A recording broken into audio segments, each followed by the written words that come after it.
Hello, hello, hello, everyone. I hope that we are all doing well. I apologize if any little incident happened. I unfortunately dropped a little bit of, had a tea related issue happen just now. Wanted to make myself some tea with the little kettle that I have, but it spilt a little bit of water, so I had to clean it up. But besides that, everything seems to be going okay. I hope everybody is doing well. Happy Friday, Shabbat Shalom to those who keep it and those who celebrate it. So for today, what I wanted to talk about, essentially, was to talk about something which I think is... Oh, did it unpin that? Weird. Sorry about that. I don't know if it had if it restarted the stream. I think it did. I apologize. That was on accident. I think that the water just fell. So I'm still trying to make sure that it's not all over my desk.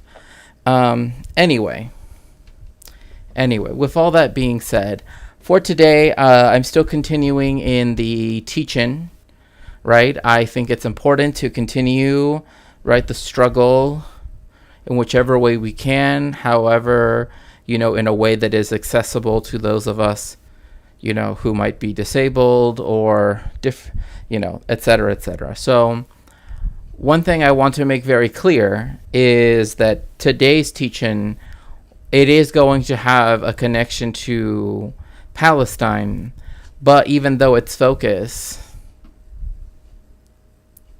Oh, I understand that, Holy Lazy Duck. No worries. It'll just be a podcast for you. I'll be a podcaster for once. Okay, so what are we going to talk about today? So again, like I said, we're going to talk about the history of resistance, right? But particularly in Mexico, right, during the 60 to 70 years, however you want to, cut it, of one-party rule, right, which I call the dictatorship, right? I call it the dictatorship. The only reason why a lot of other scholars might not call it that is principally because of the fact that, one, it was within, the United States imperial orbit, and two, because they see it principally, right, as... Yes, thank you. I know, I still need to turn on the kettle, but I think it's going to make a little bit too much noise. I also try to set up the stream elements bot on YouTube, but it wasn't working. Maybe download this new program, then it didn't work. Then I don't know. It just wasn't working. Regardless, if you'd like to help out with my research, right, especially because so much of my research I do talk about it here, right, on stream. So if you would like to help support that, to make sure that I can continue, right, in my academic, in my own, I guess, academic struggle, please feel free to... Hello, Doug. How are you? I'm doing okay. So, what I wanted to start with was a quick video, right, of the last time, right, that the party in power was the party of the dictatorship, right? The PRI party, right, which stands for the Institutional Revolutionary Party, right? PRI or IRP in English. And remember that this came after, right? This came as a result of the revolution, the Mexican Revolution that began in 1910, right, and ended in 1920, even though the constitution that we have, right, in Mexico, is from 1917 and is a very progressive document. However, that does not mean that the progressive measures within said document, right, were accessible to everybody, right? So this is where, like, our previous discussions about, like, Afro-Mexicans, the indigenous peoples of Mexico, etc., right, why I have spoken about them at length and will continue to speak about them at length, because they still have not been given, right, things that they were promised and things that, frankly, they have to have, right? In particular, when it comes to, right, land distribution, utilities, access to water rights, etc., etc., etc. So we're gonna go a little bit back into history, right? And we're gonna look at the last time that the party, the PRI, was going to be in charge. If the last polls are correct, you could be looking at the next president of Mexico, Enrique Peña Nieto. The youthful candidate with the movie star looks and soap opera star wife is the fresh face of the old guard, the PRI, which controlled Mexico with an iron fist for most of the 20th century. So, like, the way how they're framing this, and I think I actually want to, like, possibly, I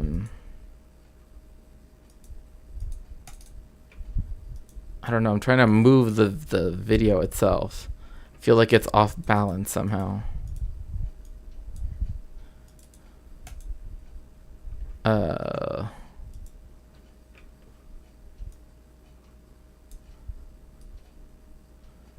Okay, there we go. So again, it ruled with an iron fist for 70 years, right? 70 years, right? But in its first 10 years, it's a bit iffy, right? Like, it's not as easy to say that it was the right-wing party that it became, right? Especially looking at the sexenio, right? Which just means that, like, because presidential terms are reduced to 6-year terms, right? We call them a six and thing, right? A six thing, right? So a sexenio, right? Like, and you only get one term, right? So whilst they did change the face of the person sitting in the eagle throne, right? The people behind, right? The people that, there are several books that go into this, like the Oxford History of Mexico goes into this, but also even other books, right? Even the Carlos Fuentes, when he's talking about the three, 1968 stuff, et cetera, right? Essentially, that behind the face, right, of the president was always, right, an apparatus that existed, right, that was actually, determining what was going to happen in the government, right? Like, yes, there were senators, yes, there were people, like, people showed up and were elected, but the policy and what actually occurred was irrelevant, right? So this is where you want to make the cutoff, right? Like, for 10 years, one could say, right, that the first 10 years of the PRI party, it wasn't that bad, right? Up until 1940. 1940 is the turning point. After that, it becomes a right-wing party, right? It becomes a reactionary party. And so that's what I want to keep in mind as we go into this, right? The autocratic party was booted out of power in 2000 by the Conservative National Action Party, which hopes to hold on to the presidency with economist Josefina Vázquez Mota. She could be Mexico's first woman president. Which, by the way, think about what was just said, right? The ruling party, right? The ruling party that was right wing could be beaten right, in the race by an even more right-wing party.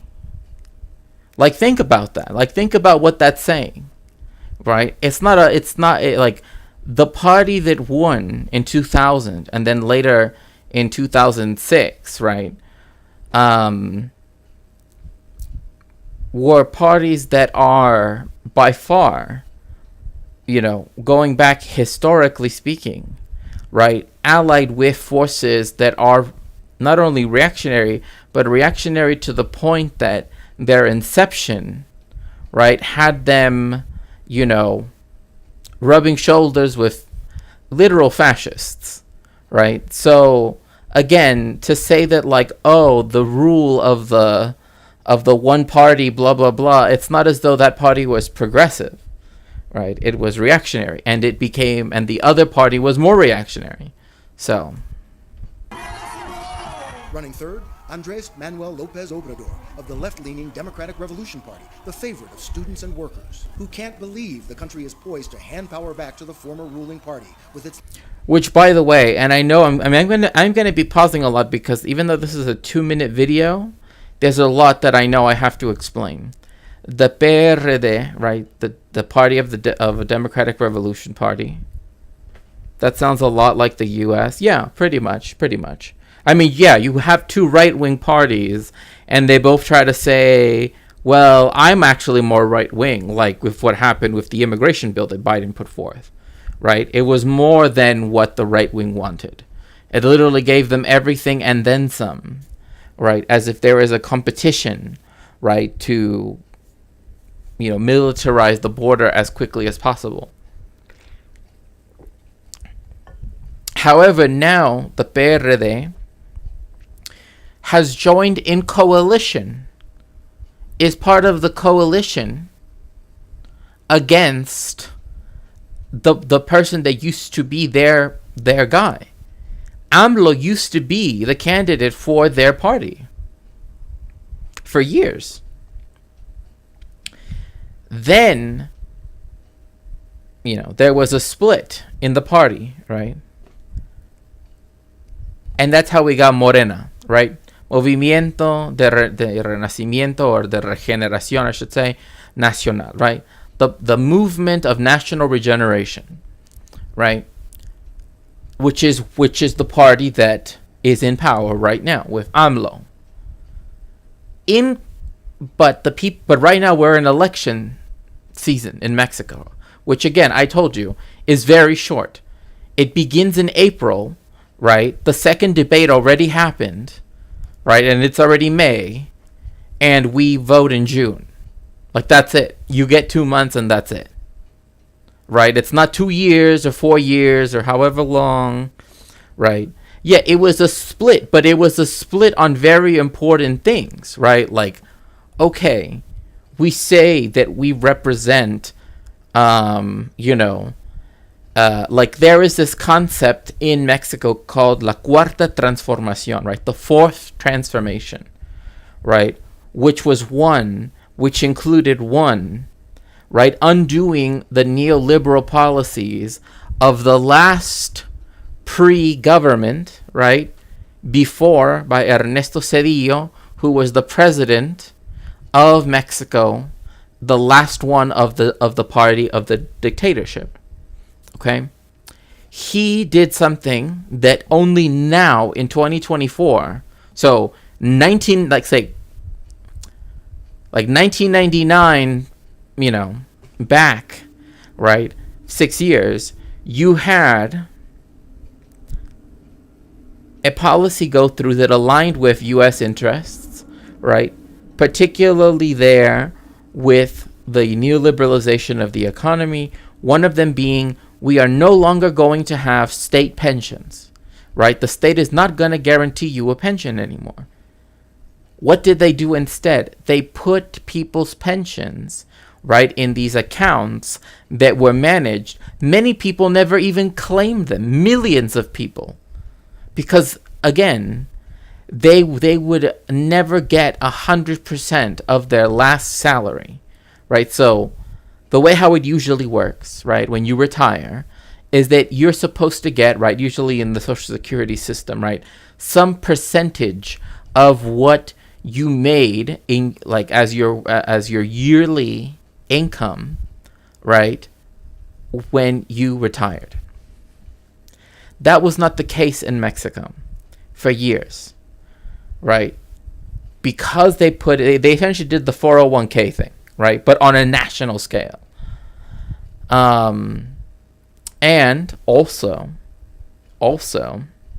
the rates that people could get back when it came to this were significantly lowered, where a lot of people that did try to receive these benefits got 30% of what they last earned, right? And I'm telling you right now, remember, Mexico's current minimum wage, right, that has actually had a 100%, real value increase under the government of AMLO, right, under the Morena party, is $11 a day. Not an hour, a day. So, before this was the case, right, getting 30% of what it used to be is what you would have gotten. It was not enough to live on. It was not enough to live on. And this was done on purpose. And there were millions of accounts that were never claimed. So what ended up happening is the Morena party, right, pushed to create a new system, right, that would take that money that was never claimed, that would otherwise be under the control of fund managers, right, hedge fund managers, etc., and instead make it fund the pension system, so that way people would receive 100% of what their last salary was. And the first people to receive this benefit will receive it, I believe, in August. That they will be the first people to receive 100% of whatever they made in their last employment as their pension, right? This has not happened for quite some time, right? It's been at least 24 years, if not more, since this was the case. So things like this, right? What kind of changes are we willing to do in the country were some of the main things that, frankly, caused this split. Legacy of corruption and repression.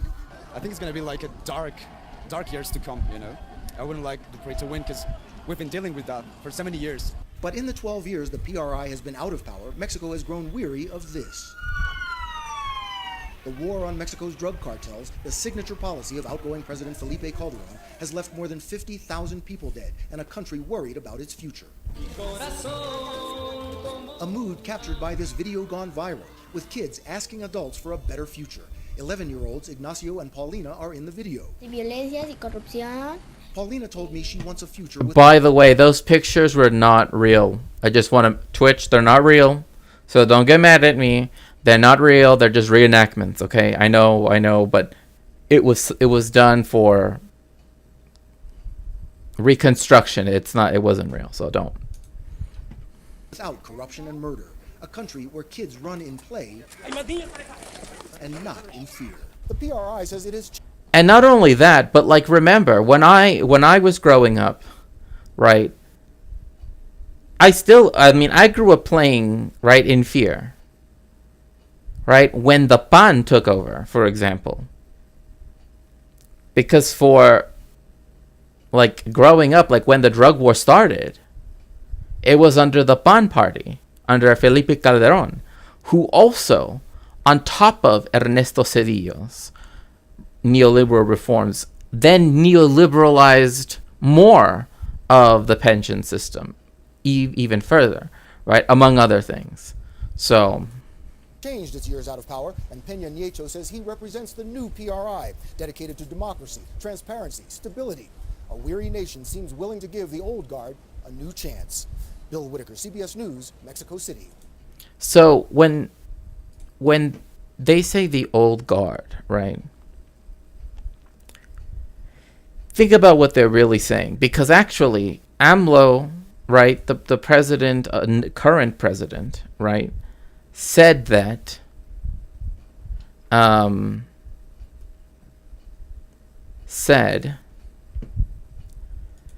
it would be, right, worth, or pardon me, the current president contested the fact that the elections were so close in terms of like the percentage. Like, I believe with Calderon it was like a 1% difference, but were they willing to, actually go through the whole process of, of helping when it comes to that? No.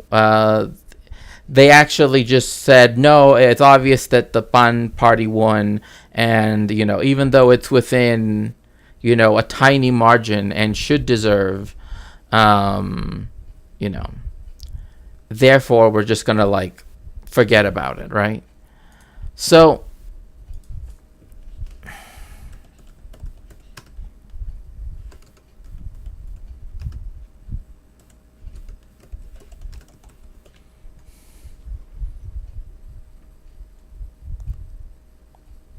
okay. Endemic corruption. Okay, so we're gonna look at this and a history buff, of course, right? Because they want to, have a bit more of an introductory aspect to it. I don't want to be having to, always be citing chapter verse, but of course, where there are issues in, in this history buffs video, right? I will, of course, make the, add in the necessary context. Unfortunately, Mexico's history during the Cold War was also heavily marked by these things. For 14 years. But why? Right? Like this is the thing, right? They say, oh, it was corrupt, but corruption is endemic to capitalism, right? That is how capitalism works. That isn't an aberration, right? That isn't a mistake. That isn't something that only happens because of XYZ conditions. It happens because capitalism is capitalism. But why is it that Mexico, right, became a right-wing dictatorship for, at minimum, 60 years? Because, of course, the United States had in its interest to have, right, its closest neighbor, right, because its other closest neighbor in Latin America, Cuba, right, had sided with the USSR. So, but that was in 1959. But it was always one of those things to keep a U.S. imperialist friendly country in Mexico because they have, right, and these are the things that you can focus on, right? But they have their own petroleum industry, right? Mexico has its own, mining industry, right? It has its own, all of these things, right? That could very well be exploited by imperialists. And the last thing they would have wanted was for the movements, right, that happened in the countryside to actually come to fruition and cause any problems. Mexico found itself fighting a brutal insurgency composed of left-wing and student movements with few holds barred in how the fight was carried out, from the use of torture to... What I hate about this is that it makes it seem like oh, the students did this too, right? The students didn't do any of this violence, right? They did not do that. In fact,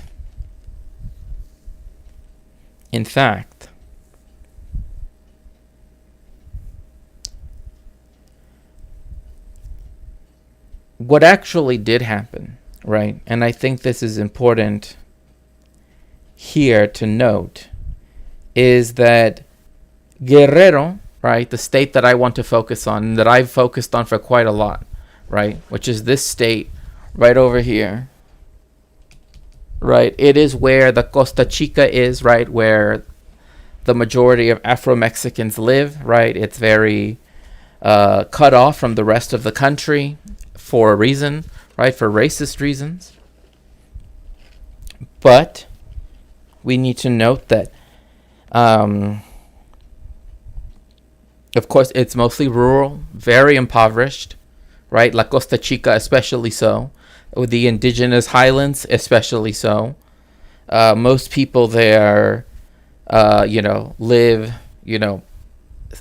were subsistence farmers in the 60s for sure, right? Because people are talking about, the protests now, right, around different university campuses, and then, connecting it to 1968.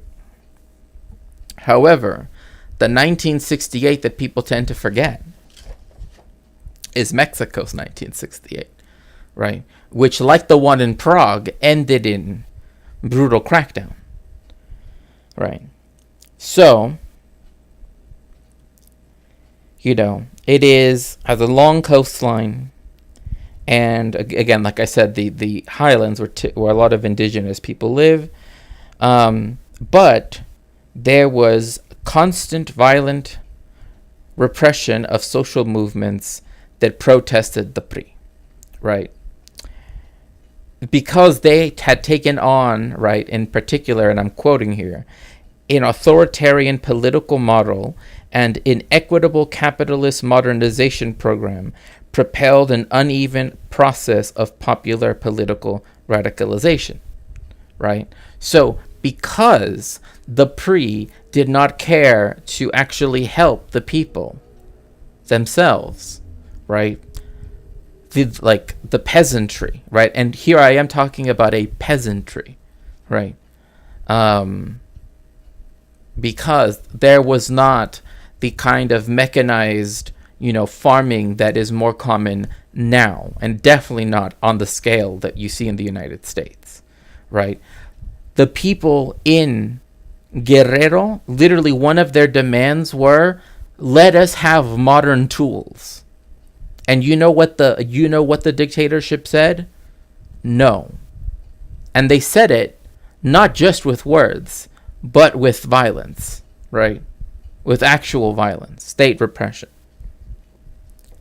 So, and here I'm quoting again, the waging of state terror against dissidents by state police forces, the Mexican military, and cacique paramilitaries led some guerrerenses, that is the people from Guerrero, to adopt armed struggle as an urgent practical matter of self-defense, and gradually, and here I want to add my own personal emphasis, a revolutionary means to enable the overthrow of the PRI and the creation of a socialist state in Mexico. They do not talk about this history. Not even, I have found, over my many years of, working in many different leftist spaces. It's never talked about in those spaces, right? And this is why I thought it would be important to actually bring up what happened in Guerrero in particular, right? But Mexico generally. Because I feel, right, that covering what is still termed the dirty war, right, which I dislike that phrase for the same reason that Argentines don't allow it to be used for their, repression and dictatorship, right? Because it makes it seem as though, right, there were actual armies, right? That there were actual, right, that there were actors that on some scale could, face off with the military, in typical military combat. And that was not the case, right? Moreover, calling it a dirty war, right, is in many ways a way to also, right, serve the purpose of othering, right, those that supported the fight for a socialist Mexico. Okay? So anyway, back to the... And by the way, chat's very quiet today. I hope I didn't come on at a wrong time or that this subject is boring or something. But why is it overlooked? Why is it overlooked? Because it shows the role of U.S. imperialism in silencing popular movements across Latin America. Right? People focus on Pinochet. Right? People focus, and I actually am going to bring up something in a little bit, actually, that about Salvador Allende, actually, that I think might interest people that are interested in Chile, right? But the fact that, again, U.S. imperialism was so pervasive that it literally was in every country, even the ones, right, that they try to sell off as like, oh, well, they were third world countries, right? That is to say, they didn't belong to the Soviet sphere or the second world or to the capitalists or the Western sphere, right? Like NATO, right? And many people say, oh, well, Mexico City, blah, blah, blah. Yes, it was technically a third world country in that it was not part of either. It's not part of NATO, right? In fact, Mexico is a neutral country. However, that did not mean that it was not heavily imperialized and propped up by, right, the dictatorship propped up by the United States. No, I'm just listening at work. It's interesting as hell. Okay, well, thank you. I mean, like, I don't know. That's why I'm just like, oh, I hope, you know. Okay. This is the Cold War.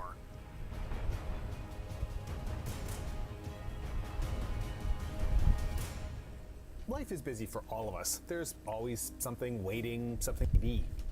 Battles in World War episode. And since Michelle, thanks.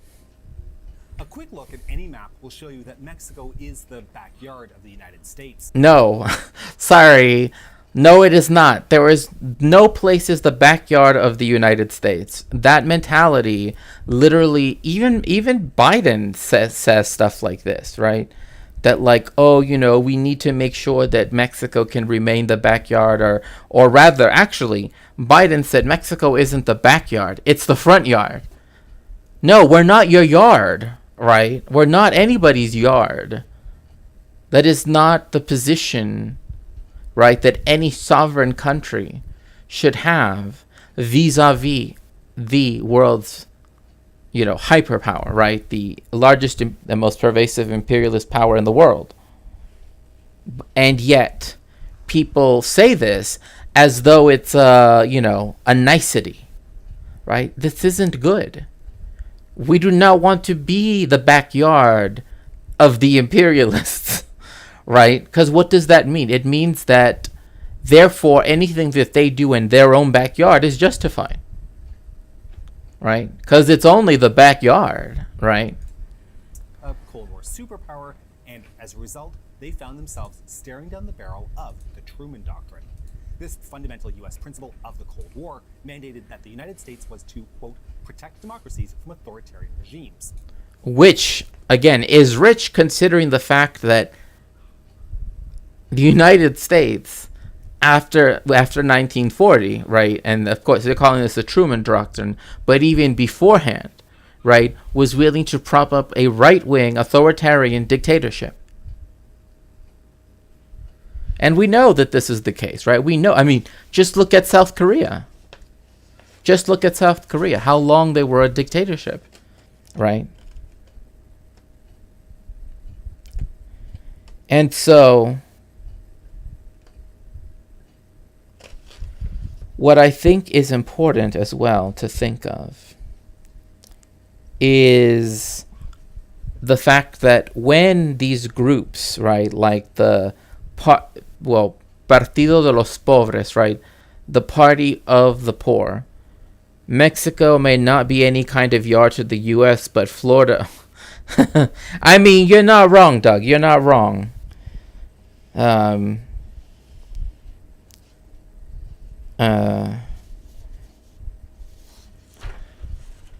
Oh, is it doing that again? Oh, goodness. Yeah, I don't know. Okay. Anyway, so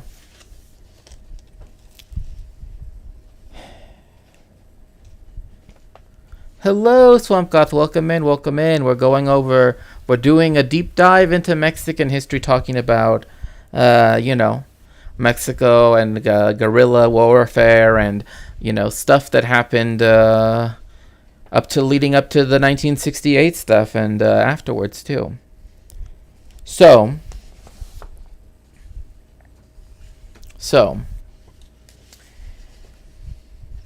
the Partido de los Pobres, or Party of the Poor, right, is literally the party. Oh, good. I'm so glad to hear that. And yeah, I know it's often very much not talked about, not even in leftist spaces, right? This is why I thought it would be important to bring up, because, again, it leads up to student protests that were violently cracked down upon, right, in 1968. So, or rather, that is what, we know what happened in 1968, so to speak. So, one thing that was important is that what developed here, right, was, quote, locally defined revolutionary socialism. Fascism? What do you mean, Phoenix Dragon? Like today? Oh, yeah, exactly. I mean, trust me, I call the pre-party the party of the dictatorship for a reason. Like, anybody that wants to tell me that, it just happened that for 70 years, one party ruled the country and whoever occupied this specific position would always be elected the next president, right? Just happened to become the next leader with, unlimited power. That just happened just because, people just liked, them. So the locally defined revolutionary socialism, right, that the Partido de los Pobres, right, the party of the poor, right, worried military intelligence officers and spy agents, right? This movement that actually said, we are oppressed, right? Indigenous people are oppressed. Afro-Mexicanos are oppressed. We whether we are proletarians or peasants, we are still the working classes. And that is what allowed for their networks to extend not just from the rural regions, right, like La Costa Chica, the highlands and La Sierra Madre Occidental, right, but also even urban, right, organized in the cities of Acapulco, Chilpancingo, which is the capital of Guerrero, and Mexico City, the capital of the country, right? So again, from very localized organization, eventually they ended up having a cell, right, so to speak, in Mexico City, right? Because the stuff that they said, the stuff that they fought for, reflected the material conditions that people in Mexico were suffering under. Okay? So, there are some people, right, who particularly, and want to make sure that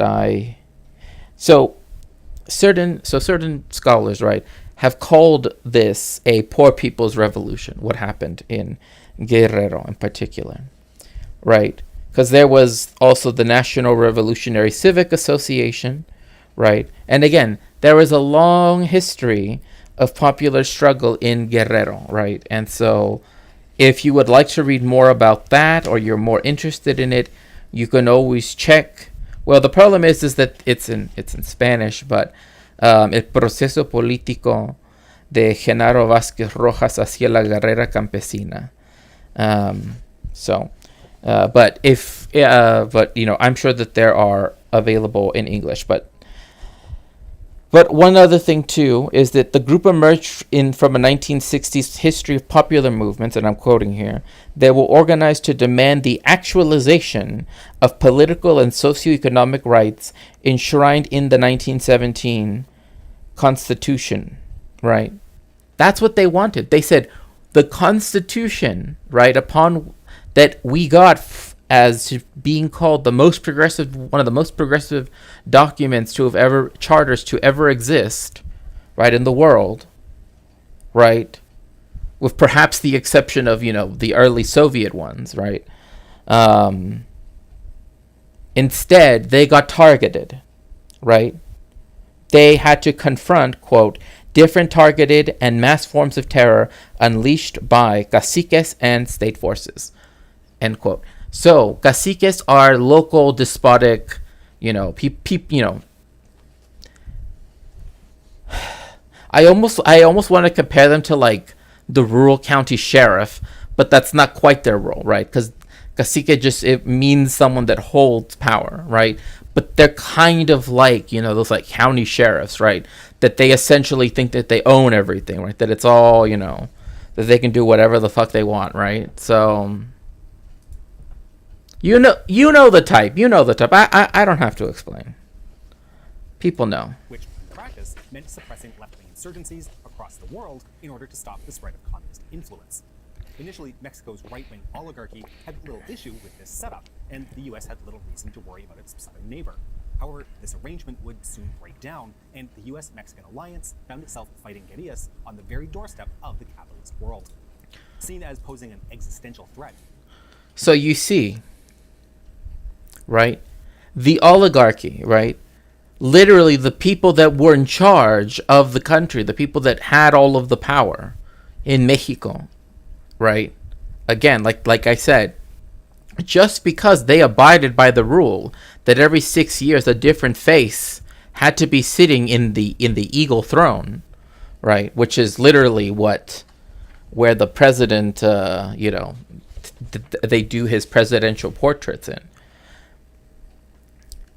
It does not mean, right, that it wasn't a dictatorship, right? Because people want to say, oh, it's only a dictatorship if it's a one-person dictatorship, right? No, this was a one-party dictatorship that had an oligarchy that, called all the shots, but still had to have the figureheads of a liberal bourgeois government, right? Even though it was constantly repressing people left and right. And when I say that, I mean directionally, not like politically. It was always left-wing people that were being, And in fact, they also would single out communities, right? The indigenous peoples of Mexico, right? The Afro-Mexicans, and even the Jewish communities of Mexico. That is why lots of Mexican Jewish people around this time, when the violence got really bad during the dirty war, quote unquote, many of them left. And it's interesting too, because this was before the state of Israel even began its kind of like reaching out to Latin America, right? For, prospective Zionist, colonizers, right? So there really wasn't a question, right, about that. In fact, like my family didn't even care. Like they were just like, oh, that's just, it's like in relation to Zionism was always a, that's some, like they thought it was strange, right? They're like, what are they doing? Like why? And opposed it, right? And so that's why like lots of Mexican Jewish people moved to the United States, right? They didn't make Aliyah, quote unquote, and go to the state of Israel. Now it's a bit different because now this whole Zionist thing has, done its whole advertising campaign, eternally, it seems. But like I'm saying, like back in the 60s and 70s, when they actually didn't give a shit about, Jewish people anywhere else but, in Western Europe and the United States, because, racism, that's, when they, that's around the time this is happening. So many people on the urban side, right, of the struggles against Mexican, fascism, right, that was, again, given a blank check by the United States, many of them were Jewish, right? And again, particularly in the urban environment, not so much in the rural environments, but that's just because of, historical reasons. To both Mexico and the United States, the war that emerged resulted in the perpetration of what amounted to crimes against humanity, with effects that last to this day. Yes, it amounts to crimes against humanity, and possibly,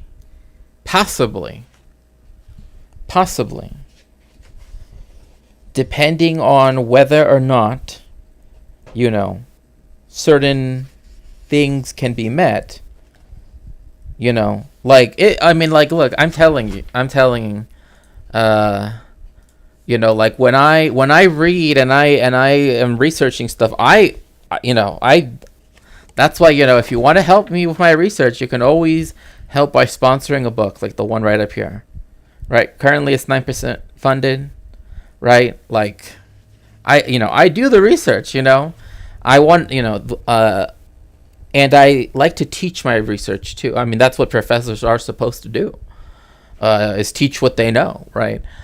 But what I think is most important about this is the fact that, again, in Mexico, right, they were able to create a non-sectarian form of political engagement. Imagine that for a second. In the United States, we have the exact opposite.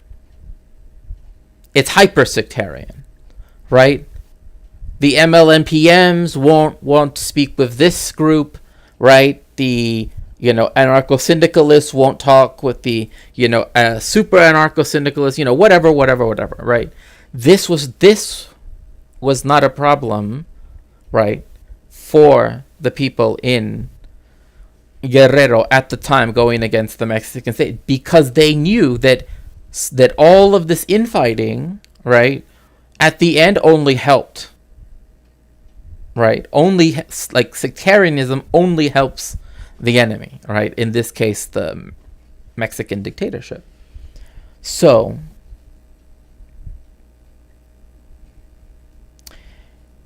this is the quote that I really want to get out for right now. The guerrilla and school teacher.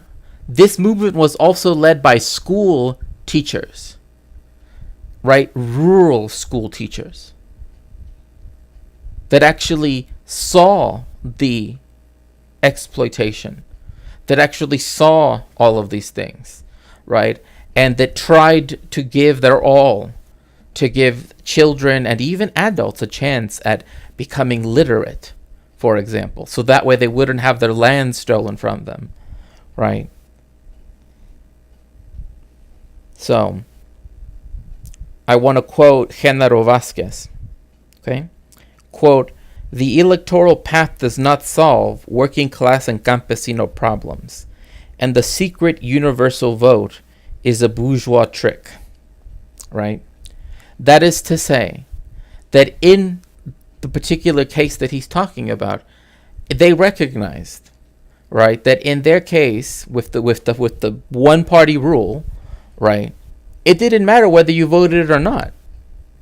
I mean, they are literally, like, the margins of victory that the PRI would claim would be like 95%, 90%. You know what I mean? Like, so again, that is why the discontent kept mounting and mounting and mounting, right?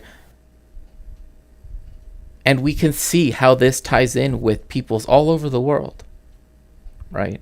Where they are forced to, right, do the suit and tie thing, idea, right? And that's the only way that they will, even if they do give them a platform or a venue to speak at, it's only in this one form, at which they are still asking more and more and more and more and more of them, right?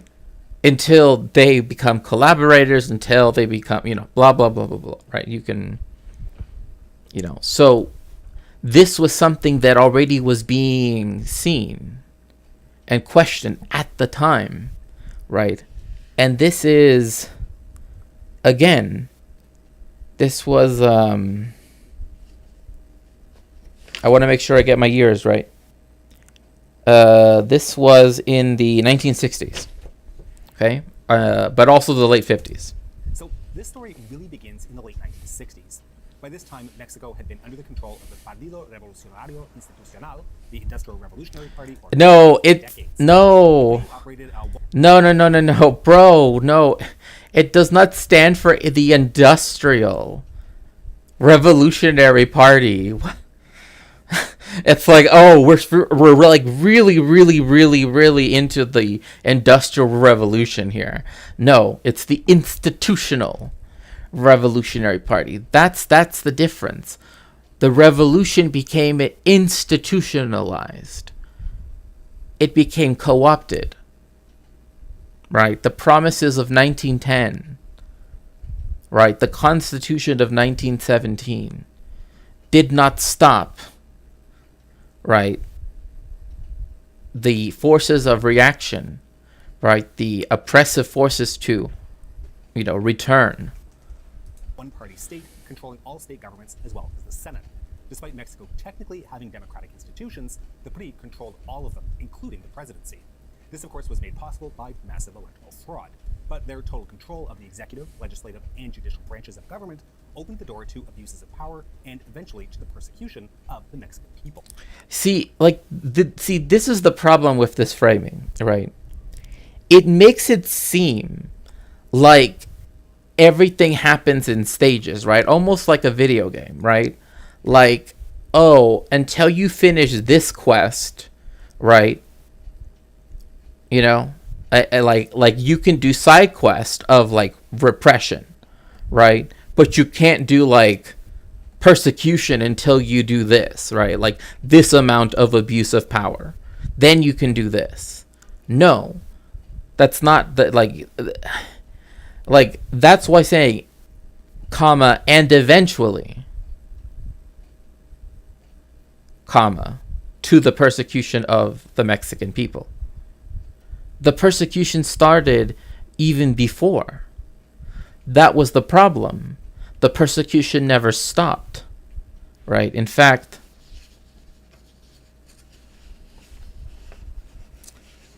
I want to bring up the fact that, sorry, I'm just trying to make sure that I have everything,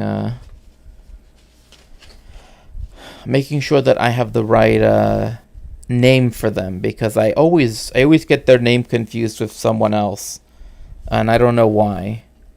Because trust me, we're about to get into some, yeah,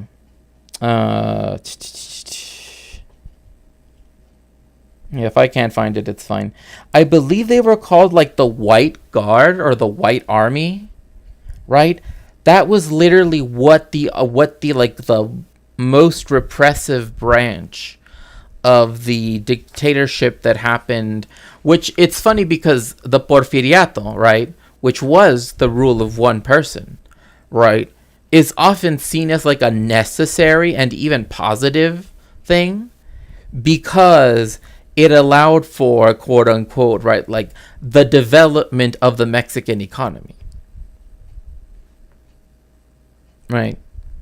Like, oh, yes, it allowed the British to, own the railway companies of Mexico.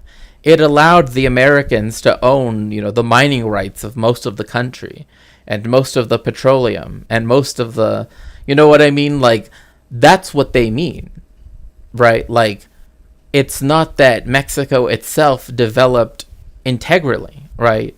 Holistically. And for the benefit of the people. No, instead, what occurred was that the rights of people were taken away, right? If they were even there to begin with. And that's how I argue, right? I argue in this idea that they were never there to begin with.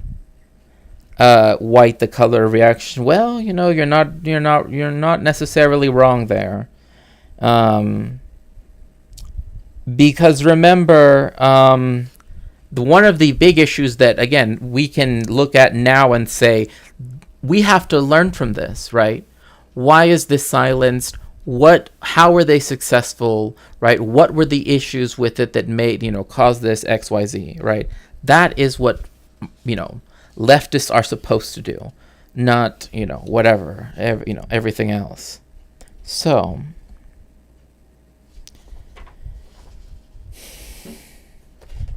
I really wish I could find what their name. I know it's something with the word white in it, but and then I'm gonna get into something that I find personally fascinating when it comes to like who they collaborated with, because they had people that were educated in really cool places at the time, for sure.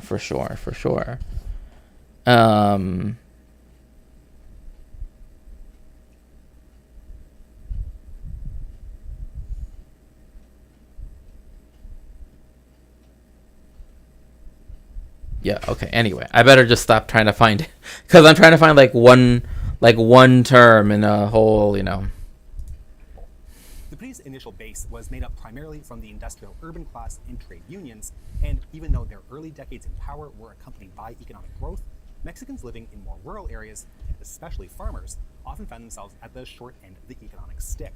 So again, here is another bad framing of this, right? The pre-party, right, in the sexennial, particularly the sexennial from 1934, right, to 1940, was the most progressive, right? That's where some of the promises of the revolution came to fruition, right? That did happen. But, however, even though that was the case, right, it did not mean that everything, right, was given to the people that they had wanted, right? So now I want to quickly speak about Lázaro Cárdenas, right? So in 1917, right? The 1917 Mexico's had many constitutions, right? Very much like how France has had many, right? And in fact, Mexico in many ways has had very similar questions that are more alike to, say, France or Germany in many ways, or even Spain, right, than, say, for example, the United States, right? Which is something I think that also never really gets talked about. So, what the Constitution promises, in effect, is social democracy, right? Of course, it's not going to give socialism, nor is it supposed to, right? Many of the campesinos that lived at the time when these things were happening remembered Lázaro Cárdenas, right? Who is very famous, but infamous in the United States. Again, his sexenio, his term as president, which they only get one and it's 6 years, right?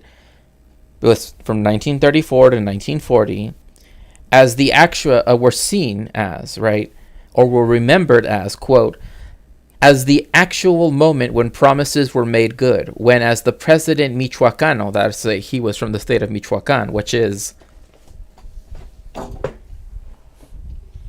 here's Guerrero, here's Michoacan. So essentially they're neighboring states, right? And they share a very similar history. In fact, both of those two states, like even to this day, are still racked with immense violence, right? For many reasons, but like I don't want to get into that because then that's a whole nother discussion, right? As the president Michoacano declared, and this is quoting Lázaro Cárdenas, progress would be socialized and campesinos would constitute the principal beneficiaries of economic development. That is an absolutely and truly radical statement by the leader of any country, right? Especially one that did try to get those things done, right? to say that the peasant, right, the campesino, right, the people that work the land, right, that they need to be placed first, right, is something that, again, in many that is still seen to this day as something very positive, right? Well, I should say, generally speaking, right? Like the expropriation of the petroleum industry seen as good, but then there are people that want to privatize it at the same time, like, you know.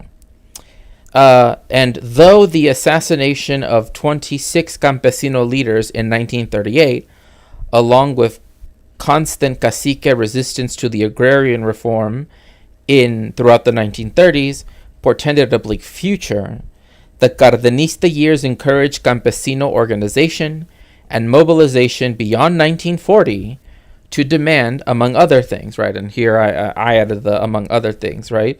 Agricultural technology, irrigation, credit, infrastructure, schools, health clinics, and roads as institutionalized rights. So what does this mean? What can we discern from this? That agricultural technology was inaccessible, right? To the point where they wanted it to be enshrined as a right, right? Only the large landowners, who tend to be white or mestizo, right? They were the ones that were able to actually get the credit by which to purchase farm tools, etc., right? Agricultural technology writ large. Irrigation. This is still a problem to this day, right? But at this point, almost all of the irrigation projects, especially during the Porfiriato, went wherever the imperialists, right, the US or British or French, etc., landowners, and even the big Mexican landowners as well, right, where their lands were. They got the irrigation. If you were a small farmer, right, with a little bit of land, right, so trying to subsist off of it, irrigation was very hard to bring into any community, right? And credit, right? I know this seems like they want something capitalist.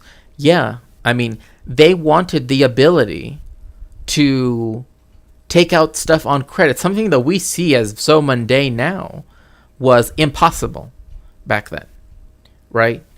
Unless they could pay hand over barrel, right, the full price of any specific thing, like seeds, right, like fertilizer, like whatever, right, at the places, right, they couldn't buy it. Which means that unless they already had some system in place to have access to seeds, etc., blah blah blah, they could not get it on their own, right? Unless they were able to save money. And this was, and with the whole revolution happening, you kind of had a loss of the value of the peso anyway. Infrastructure, right? This means very basic things like access, right? Like railroads, right? To bring their goods to market. So that way they can actually participate in the market, right? But also very, very other basic things like electricity, right? There are still places to this day that I know of that, use candles, because it hasn't been fulfilled, right? Even though we have a federal electric, institute or whatever it's called, right? We still cannot ensure that everybody has electricity, right? Because as we know, there are many people that are either, living in homes that are, older, that don't have, right, access to it because they just don't have it because they're, for whatever reason, or they live in substandard conditions, right? Where, having electrical wiring probably is not a good idea anyway. Schools. one of the things that the revolution was supposed to do, and something that then, when the government did allow schools, they used it as an ideological tool. Now, the United States did this too, and there's actually a really interesting book on this called Literature as History by Mario T. Garcia, who talks about how, like, the United States educational project, and please chat, like, if you have any experience of this, I would be more than glad to hear it, was meant, right, to essentially get rid of your culture, right? It was meant to do that. Like, if you've ever felt like it does that is its purpose, right? It is there to instill upon you, right, the values, right, that devalue who you are. And even more so, I would say, the farther back you go. But even to this day, it's still the same. It's still the same. They want everybody to assimilate, right?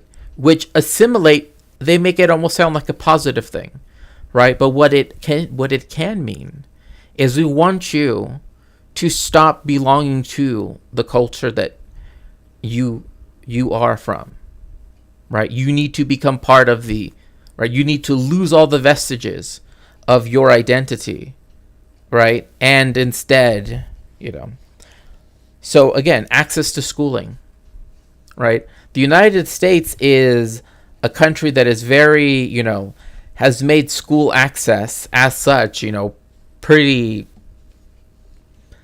I mean, of all things, right? Like school buses, etc., right? People can get to school, right? That is not the case in Mexico. Like, when I went to school, there was no bus. There was no school bus, right? Like, if your parents didn't drive you to school, right, you had to take the public bus, right? That means you had to know which bus it was, right, which direction it was going, and sometimes it could come late, sometimes it could come early, sometimes it could, who knows, right?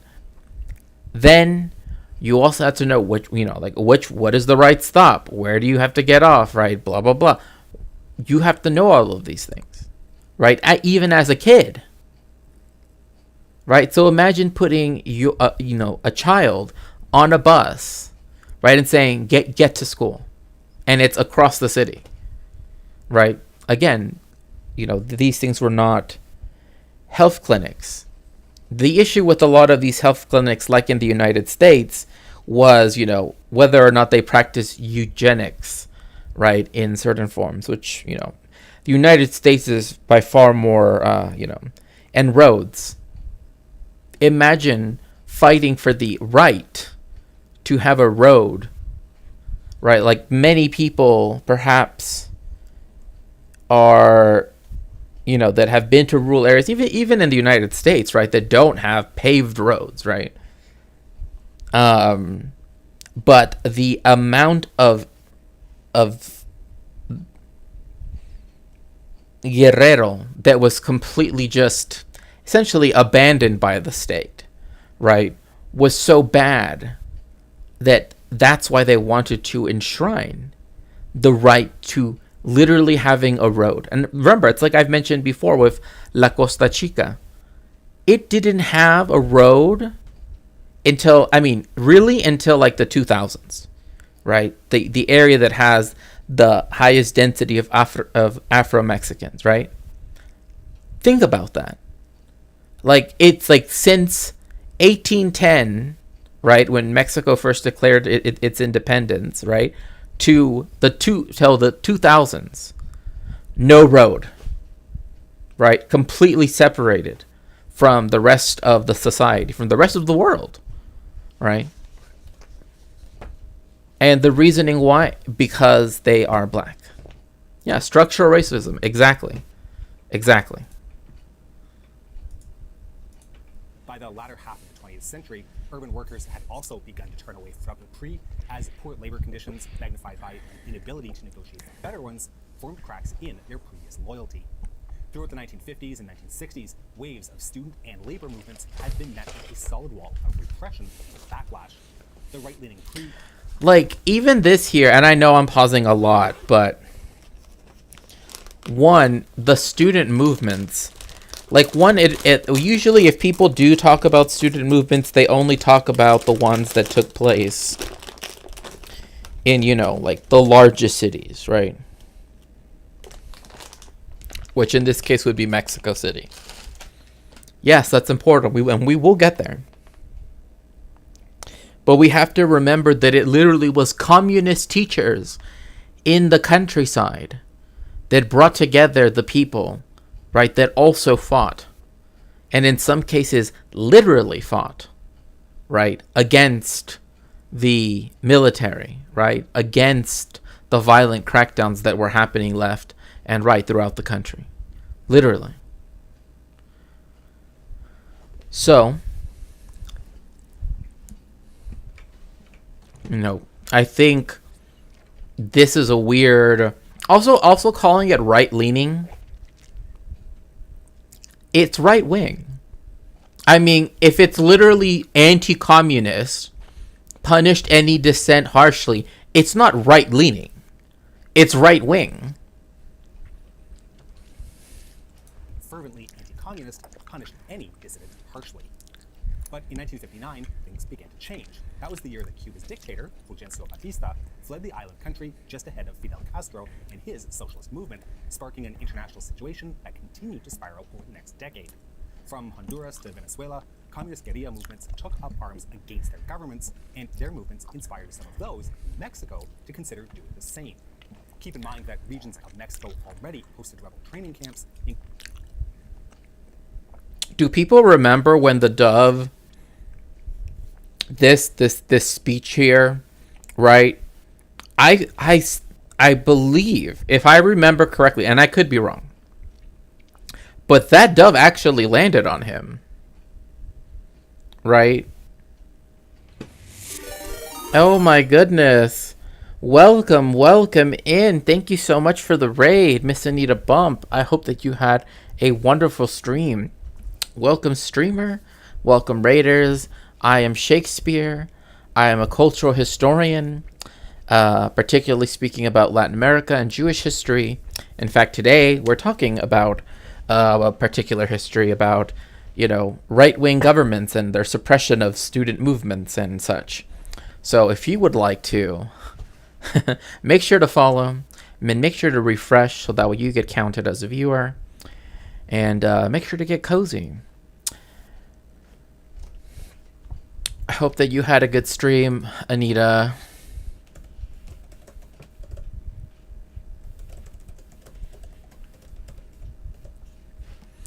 Please make sure to follow Miss Anita Bump if you haven't already. They are a wonderful person that, honestly has an amazing sense of humor and is always a delight to talk to, even in just like Twitch chat. So,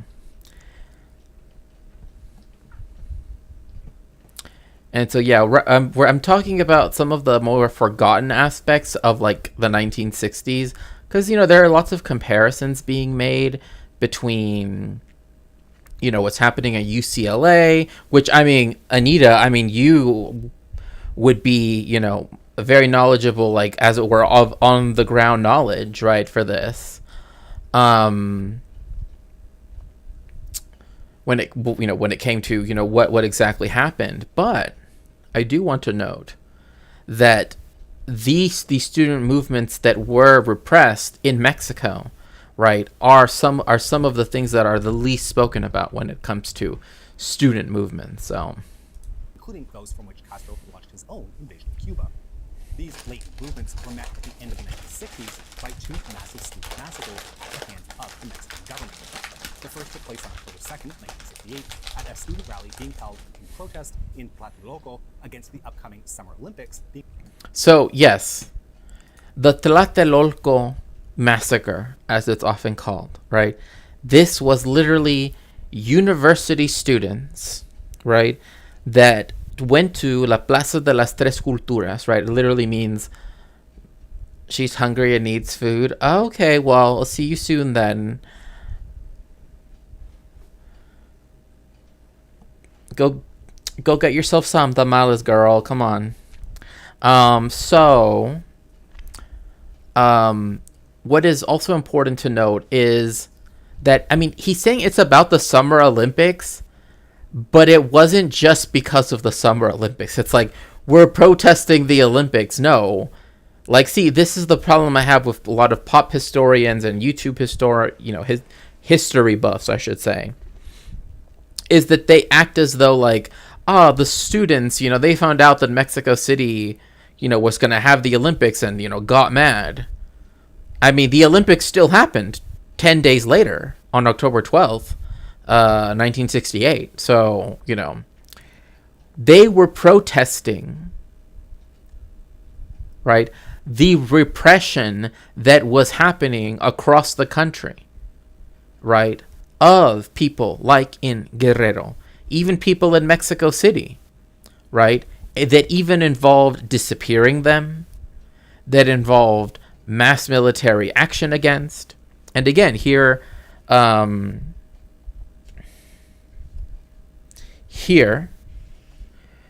we can talk about the more, economic side, right? Like, how is it that Mexico what led up to this, right? So 1940, remember, that's the year that the party that was in power for 70 years, right? And 60 of those years, right, were from 1940 to 2000, are what I would call the dictatorship. So I contend. It became a right-wing party.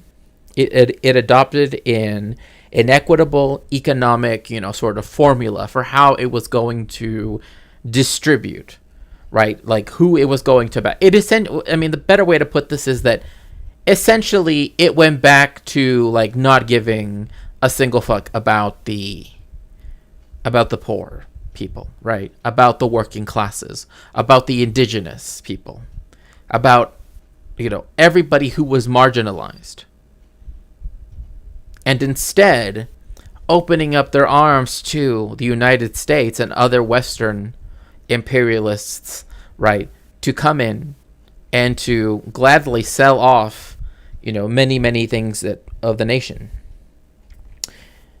And not only that, but it also meant the mass impoverishment of many people, right? As I've mentioned before, right, when in 1982, right, when Mexico had to liberalize its economy because of the IMF loan that it took out, right? In fact, it was the first one.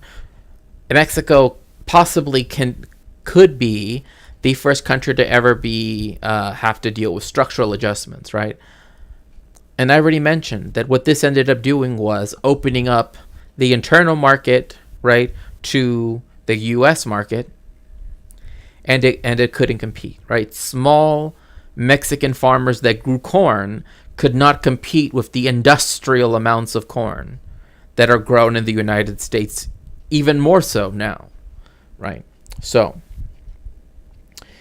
now this development path was based on, industrializing the country as quickly as possible, right? Which it did do, right? Like, yes, it did industrialize, and Mexico still has a very industrial country, right? In the sense that it many sectors are still, right, we still have lots of industrial workers, right? The industrial proletariat.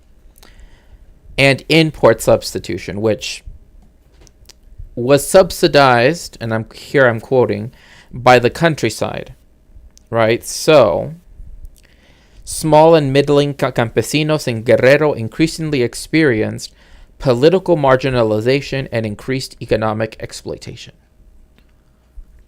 Now, whilst this particular stuff that we're looking at here, right, some of which comes from, looking at stuff related to,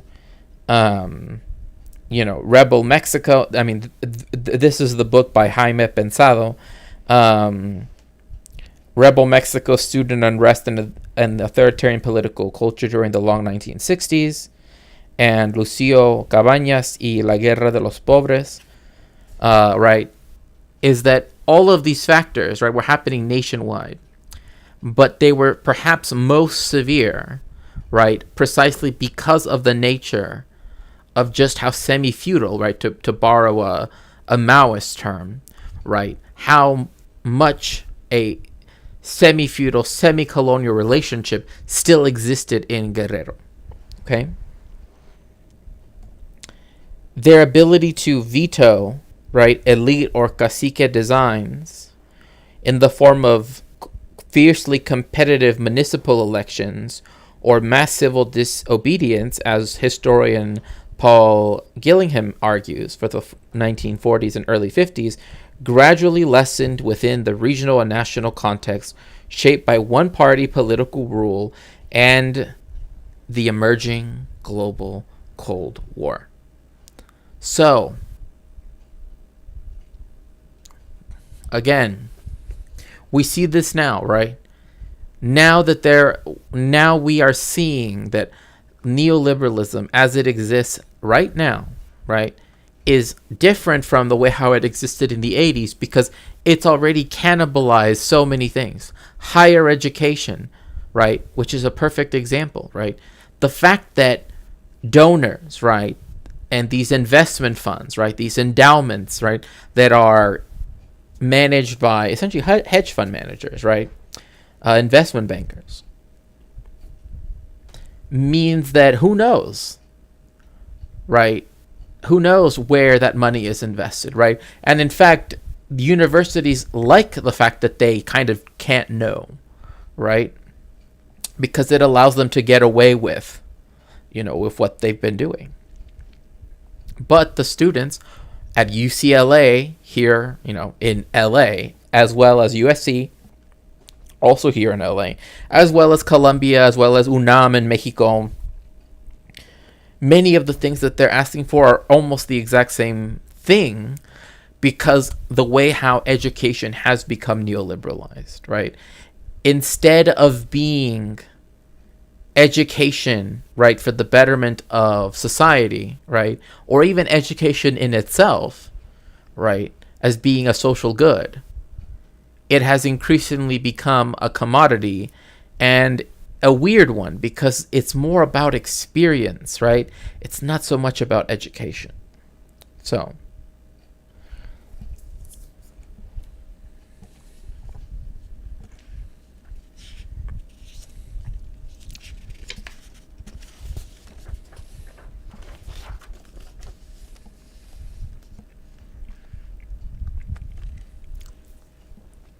moreover, the Tlatelolco massacre was not the first massacre of innocent, unarmed people, even of unarmed students,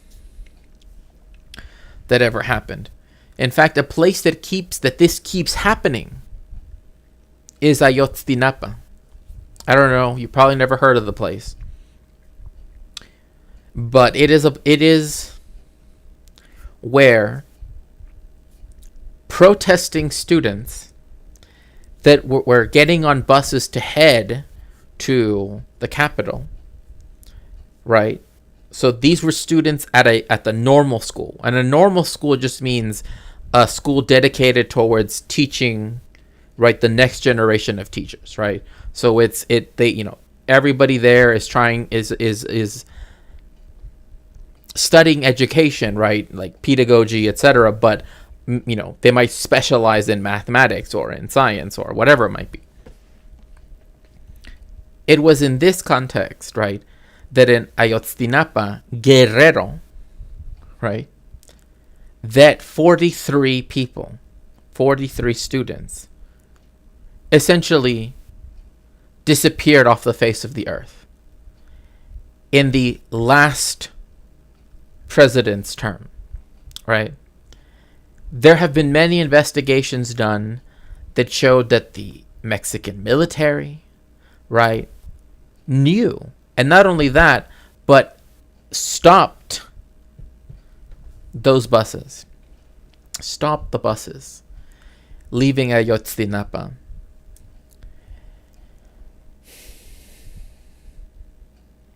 And we still don't know what happened. We have a lot of evidence that has, to this day, is still being analyzed by many different people. In fact, I even have a book that now is a few years old, and it's like that thick.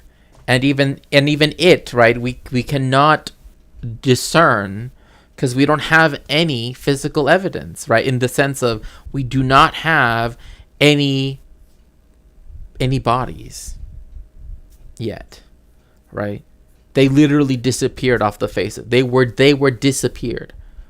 So that goes to show that the time that PRI was in power again, they did the exact same thing that they did in 1968 here in Tlatelolco, right? And what they did, right, for example,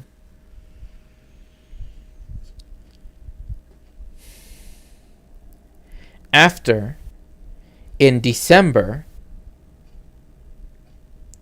on December 30th, actually, of 1960, military forces stationed in the state capital of Guerrero, Chilpancingo, opened fire on unarmed protesters, killing 21 and wounding 40 more. Okay?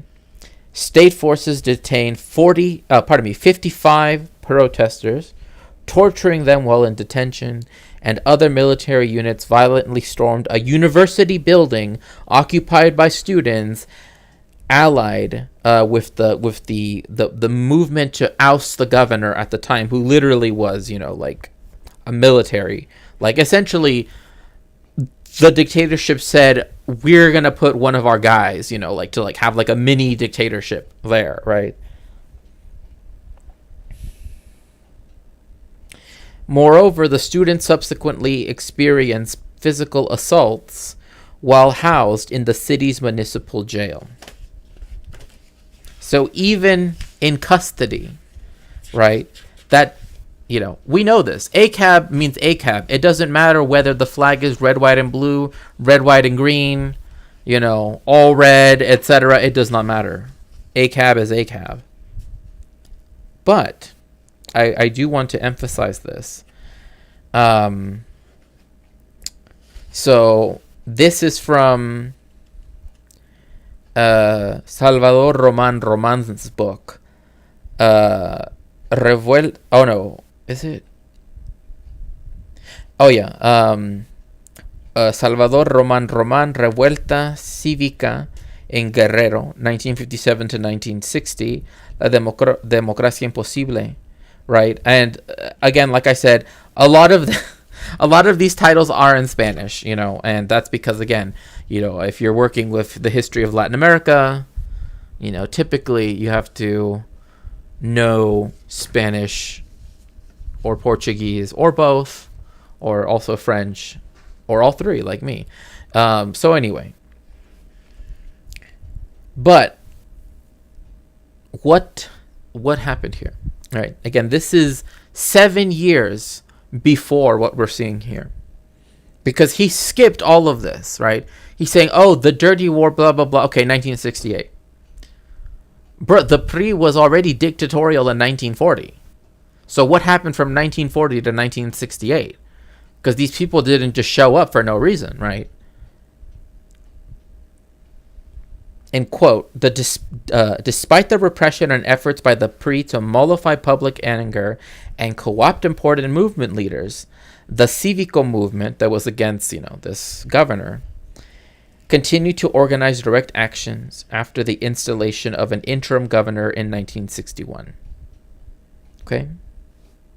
Again, what they wanted, what they called for, their demands were a social democracy, right? To end the PRI's party of using caudillos, right? Strong men. And the actual application of agrarian reform and social justice. Literally, we want to actually be able to own the land that we work on. We don't want to work for the large landowners and pay them rent, right? As tenant farmers. We work the land. We should be able to own that land.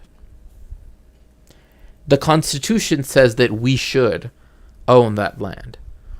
They were fighting for things that seem very, very basic. And yet still the entire state apparatus was willing to go above and beyond, both in the capital in Mexico City, in other urban centers, and even in the most rural areas, to stop any dissent. And what they wanted, again, was for the tactics that the PRI was using to stop, right? Like, if you want to be the rulers of the country, right, be good rulers, and then if you get voted in again, you'll be voted in again. But of course, that's where personally I myself am like, I understand that people, might say, because here, like this sign here, it says, "No luchamos por la victoria." We are not fighting for victory. We are fighting for reason, right? Or for the reason, right? And it's like, I get it, right? Like, I get what they're trying to say, right? Because they're peaceful. There were peaceful student protesters. And look at this group of people. You see people of all different races, of all different walks of life, right? Together marching because they want to an end to the repression, an end, right, to the disappearing of innocent people that were just suspected of being dissidents. So now you see, right, where things like laws, even in the United States, where if they suspect that you are an illegal alien, quote unquote, that therefore they have the right to, question whether or not you should even be out on the street and check your, ID, right, should be a thing. It will never end, right? Like, nothing that the right wing gets is ever enough, right? So, held in Mexico City. During the suppression of the protests, government snipers opened fire on the unarmed crowd. While the government claimed a death toll of 30, witnesses put the number closer to a more accurate 300. Think about that. By a factor of 10, right? The difference between what the state says, right, and what the people say is such an immense difference. More and more and more evidence points that the 300 is the most likely, not the 30.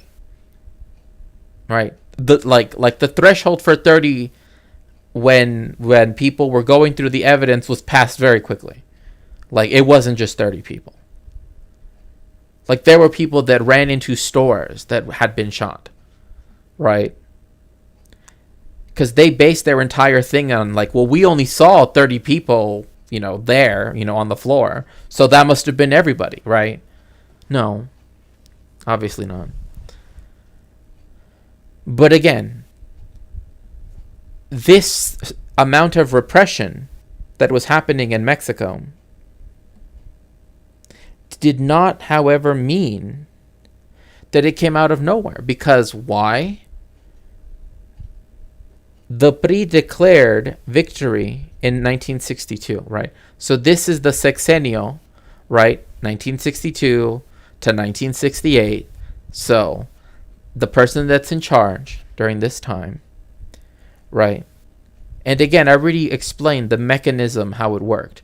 If you were the Secretario de Gobernación, right? Kind of like the Secretary of State, right? Like remember how, like, when Hillary was running for president, right? She said, "Oh, now it's my turn," right?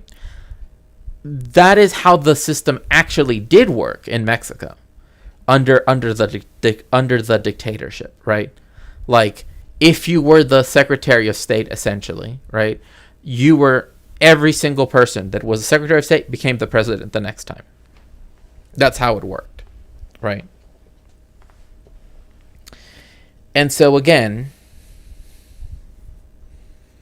and this evidence isn't just, only from any specific, the books that I cited, but even from like the leftist magazine Politica in Mexico, right? It describes the fact that soldiers razed the homes, right? Burned down the homes of, and tortured innocent campesinos, literally farmers, farm workers, peasants, destroyed entire communities, right? This is from that magazine, Politica, literally just means politics, right? Assassinated campesino leaders for the crime of having participated, in the political opposition. Literally, if you were not for the one-party rule, if you belonged to any dissenting party, that was grounds enough for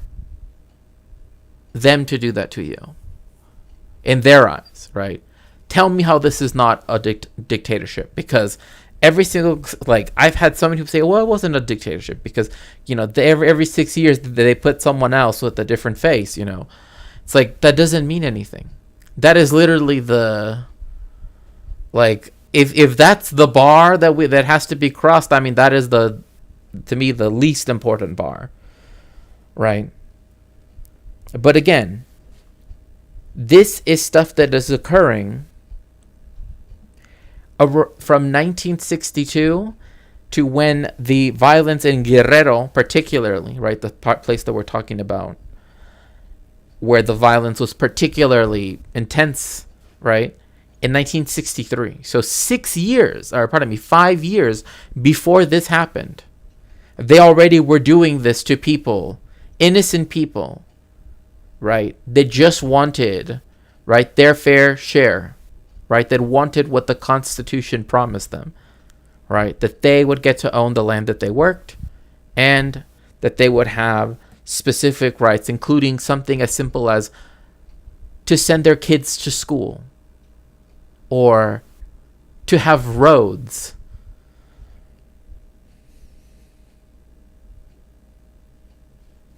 So again, the dirty war, right, as it's often called, did not start in 1968. Although this dude, and I'm sorry, I know I paused it and just kept going on, but because this is, something that, I research, right? I mean, this is why, this book here, right, the book that is on my throne, it's talking about the usage of, the idea of an inquisitor, right? The idea of recreating the Inquisition, etc., and its methods of torture, right, was instrumental, and beyond when the Inquisition was still, doing its thing, when it was out there, just chilling, but let's see here. Okay.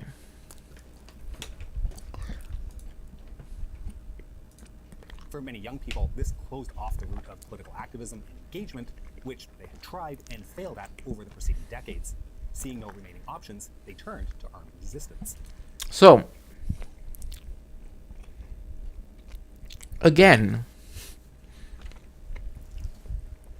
as we talk about Gaza, right, and Palestine more generally, people keep saying, why on earth would they, want hummus, right? Why won't they have Fatah, right? Why won't they have the PA? Because the PA, right, collaborates with the Zionist government, right?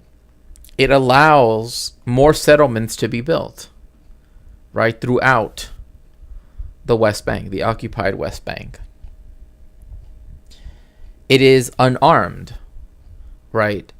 So it cannot resist, right, what is happening on their lands, right? The idea that being unarmed and being, is this like perfect ideal in and of itself, right, is a question of methodology, right? But it's not one that I can really get into here for many reasons. But like, again, saying that the peaceful protest is what then caused like the militancy is wrong. The militancy already existed. It was that the student movement, right, wanted for the university to not be a site of that oppression. It was, other state institutions to not be, right, part of that oppression. It wasn't just in order to be peaceful, so to speak, right? It was to bring attention to the vast injustices that were being committed every day, both to university students, right, in the fact that, the economic miracle of Mexico didn't benefit Mexicans, right?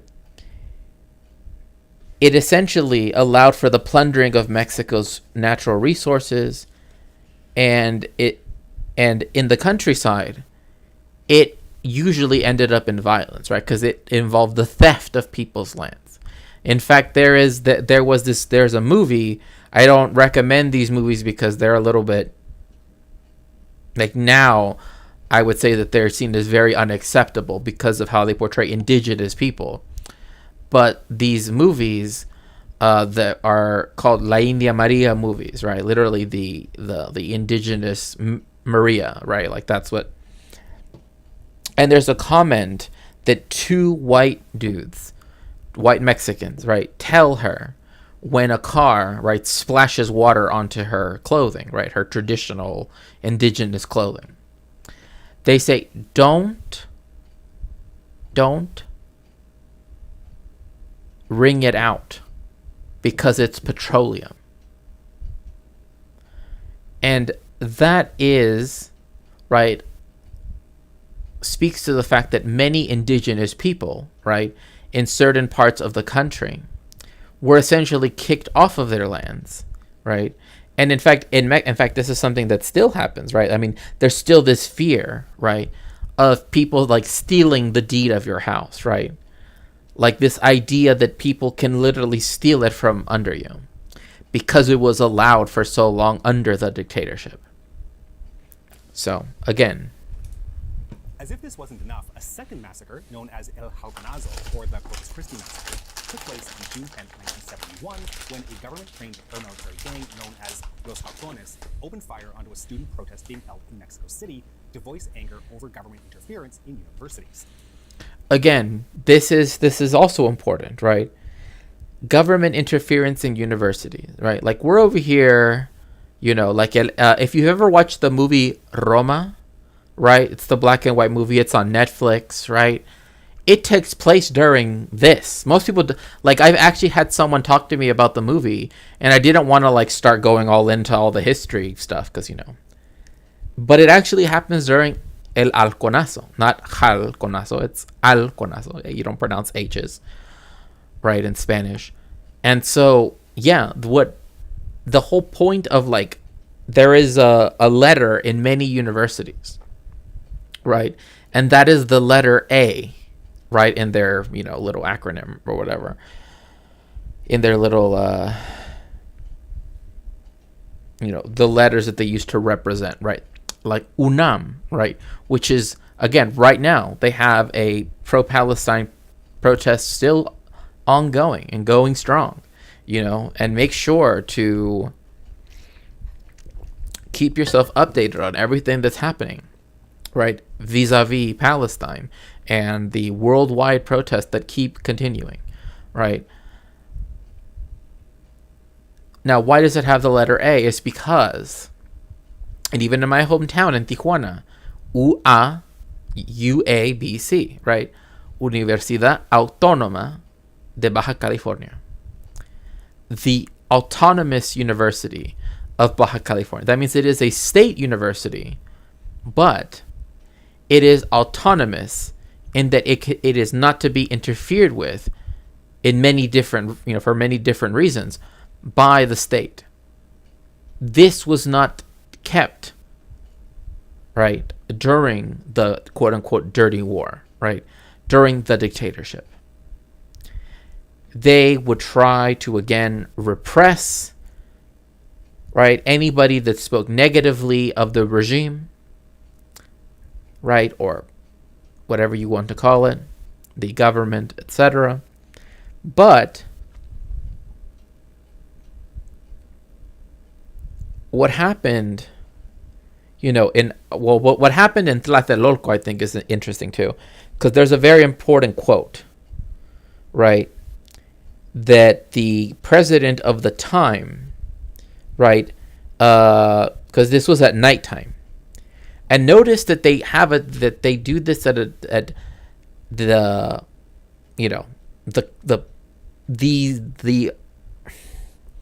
the reactionary forces, I'll put it like that, right? They tend to do certain types of actions like that at UCLA at very specific times of the night, for example.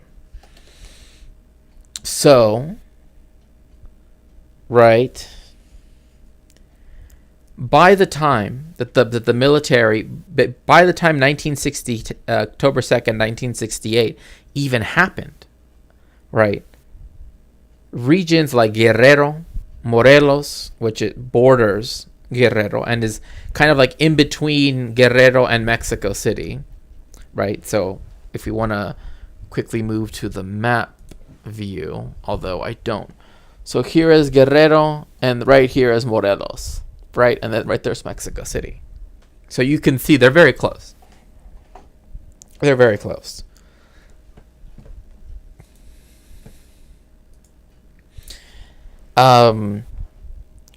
By the time this happened, right, Guerrero, etc., even Chihuahua, right, where the famous, breed of dog comes from, which is the smallest breed of dog, had already experienced the most, and I'm going to quote here, the most violent and coercive facets of pre-rule.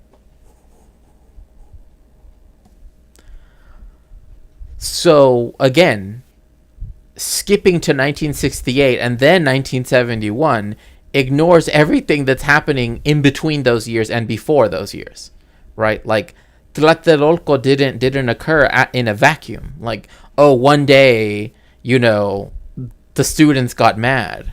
No, it's that there was intense repression across the country, including in Mexico City, to the point where it became untenable to continue in the way in which it had happened. And the president at the time, Gustavo Díaz Ordaz, right, again, during 1968, said that he wanted to smash the student movement a sangre y fuego, right? To blood and fire. That was his plan. That is what he wanted October 2nd, 1968 to be, right? That's what he wanted the student protest at La Plaza de las Tres Culturas, Tlatelolco. That's what he wanted it to be. That's how he wanted it to end up. Sangre y fuego. Blood and fire. So again, the state repression of student protest is something that, again, remember that at the end of the day, they might not say it, to out loud, but these type of sentiments, these type of statements, right, are usually not that far away from, the minds of those that crack down, quote unquote, on protesters. 120 people died as a result. This second massacre brought to light the involvement of the United States, and especially the CIA, in Mexican affairs. See, bruh, why didn't you mention that first? That kind of seems important. I don't know. Yeah, of course the United States was involved. It was involved in everything. I know, like, it kind of seems important, but I'm gonna say it, like, you know, almost halfway through the video. Like, why did a party that did revolutionary things like, you know, nationalizing the oil industry, which America hated, right? How did, as soon as they got their next president, became right wing? I wonder why. This might have been a reason. And also Mexican affairs, like, come on. Like, saying this is like, oh, you know, they would, like, you know, like, oh, they would read the newspaper and be like, hey, Mr. Mexican president, yeah, you should, you know what I mean? Like, Los Halcones had been trained by the Federal Security Directorate, a domestic defense agency established by the Mexican government with the help of the CIA and their... bruh, why didn't you mention this earlier? Yes, Los Halcones, they were trained by the CIA. Yes. That is who exactly were used to crack down on these students, to bring about Sangre y Fuego. Like, this is important. That is why, again, the focus of most research of this time period almost completely ignores this, right? And in this case, like, this should have been introduced in the beginning. Like, the United States, blah, blah, blah, had this involvement. Doing it so far in makes it seem like, oh, it was only involved, like, at this point. It was involved since 1940. And it was especially involved after 1959. Right? Even more so than usual because of what happened in Cuba. Pursuit of the Truman Doctrine. The FSD and their paramilitaries would later take charge of dealing with urban guerrilla fighters during the ensuing... Yes. Yes, and the ensuing, yes, but it was not ensuing insofar as it did not begin after this. It was already happening. It was already happening. In fact, in 1962, there was the Iguala massacre. Iguala is also a very important place because it also relates to Ayotzinapa, the current massacre / disappearance of the 43 normalistas. Oh, thank you so much, Bounce House. Also, I hope this is interesting. I don't know. I feel like I'm just like, here, let me just like, you know, give a history lesson today. But, I mean, that's what I do, right? I technically, but, you know.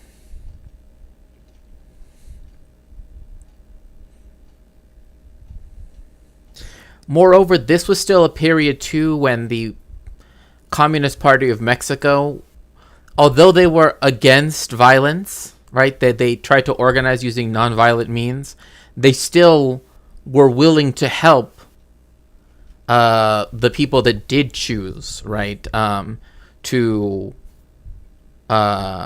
did choose self-defense in different ways, right? So, again, kind of, it was a different point.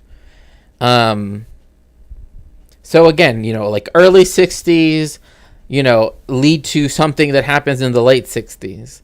And not only that, but what I think to me is so funny is that there was this one teacher, a rural school teacher, right, that literally, and I'm not even joking,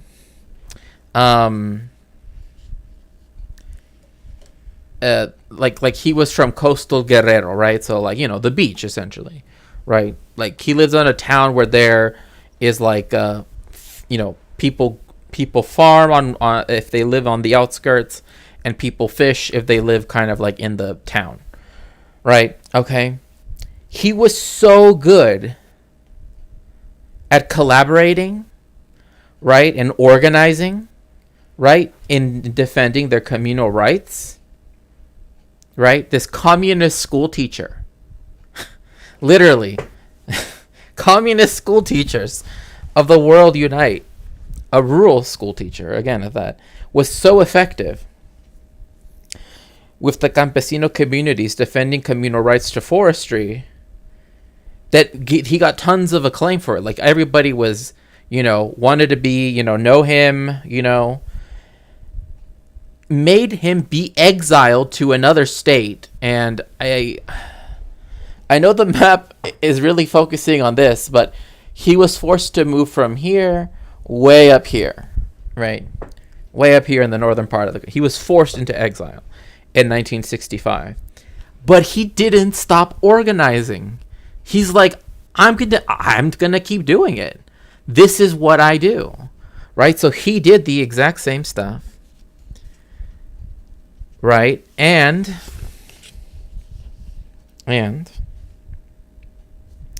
this is why I think it's this is not about EZLN, but this is actually before, but it definitely relates, because EZLN is in Chiapas, and that happened in the wake of 1994, right, with NAFTA. So that's when the EZLN, although the figure of Zapata was a big figure in this as well. So I'll definitely say that for sure. That because he was so good at organizing and liked to organize and kept organizing, they described him as incessant. He could not stop meeting with the people where they were at, right? What are the issues that you need? How can we get together and help each other, etc. That he began to create problems for the elites in that state, right? So what ended up happening is that because he caused so many problems for the ranching elites there in the northern states, right? That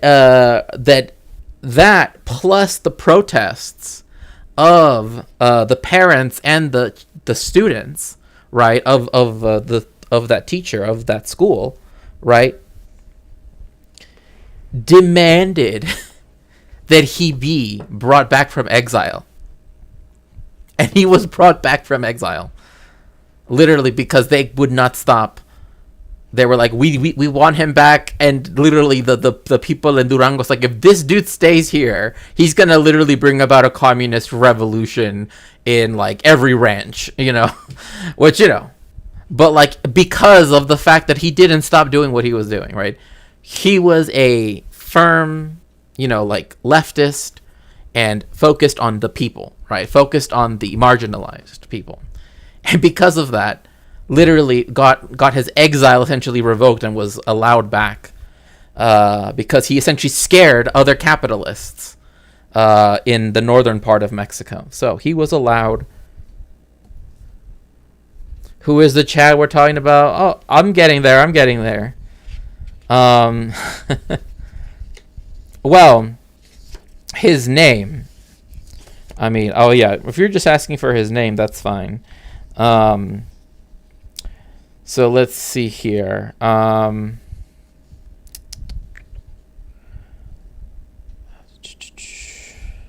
to make sure that I don't get him mixed up with someone else, so I'm just making sure before I give you the name.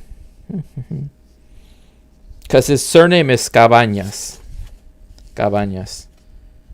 But, I mean, I have always known him as Cabañas.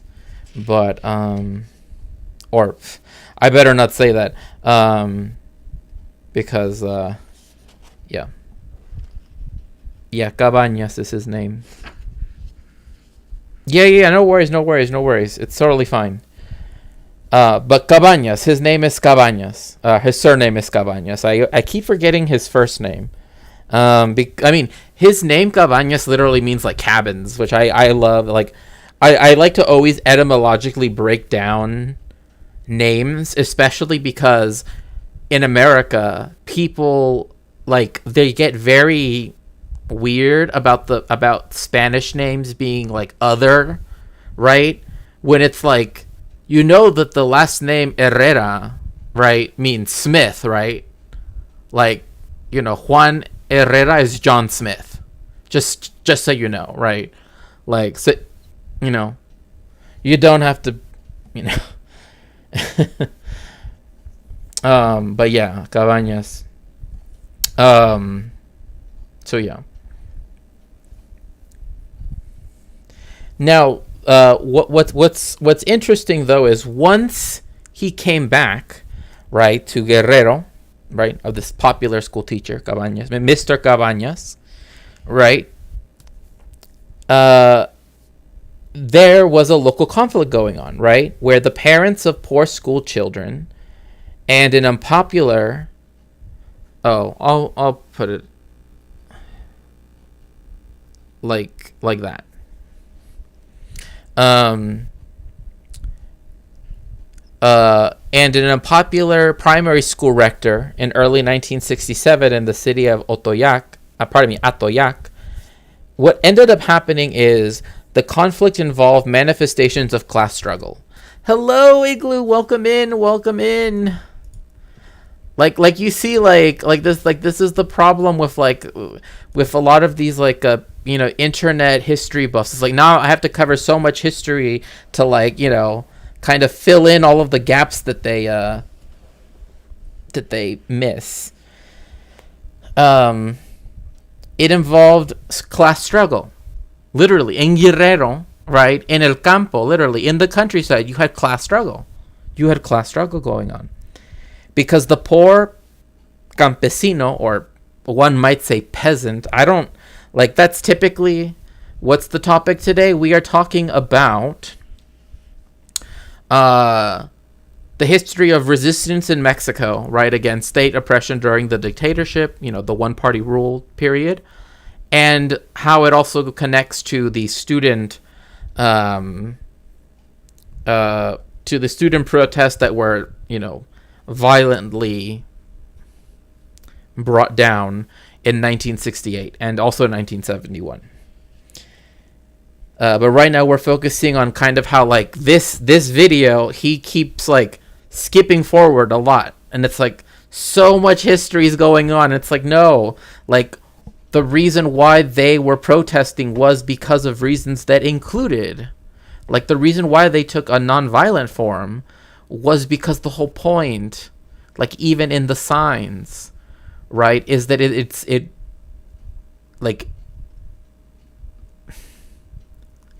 is that blood shouldn't be a weapon, quote unquote, right? Like that was one of the signs, right?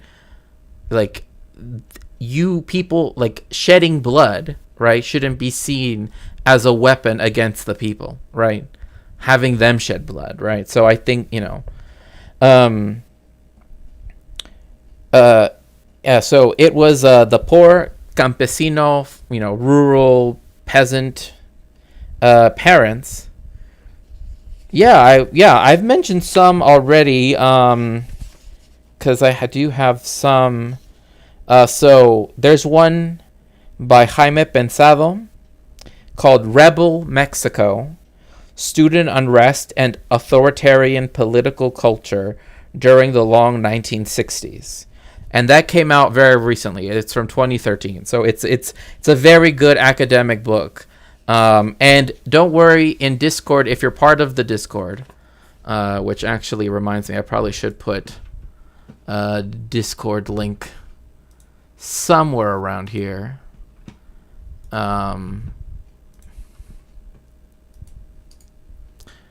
put one here, and I will transition over because I feel like having the make sure to join the Discord. I will make sure to write down the titles, right, to cite them for you, in case, you know, I can't write them down at the moment. Yeah. Please make sure to join the Discord. Again, like sometimes I'm just sitting in general voice chat when I'm like reading or, you know, writing or whatever, you know, sometimes it's nice to chat, and I'm more than happy to talk about any of these things, you know. It's so the conflict that I'm talking about, the class conflict that was happening, was the peasant parents, right, and their teachers, right, who allied with them. Again, including the communist teacher that literally scared the capitalists in another state. Oh, I'm so glad to hear that. I really appreciate that. I really do hope that people, are enjoying this, and, that this is interesting to people, and that, everything. And the school rector, right? So again, education is a big thing here, right? Again, the school, access to education, right? The school itself, the school buildings themselves, right? All of this stuff, right, is important for education, right? Now, I'm not saying that, the hallowed halls of Harvard. I couldn't care less about Harvard.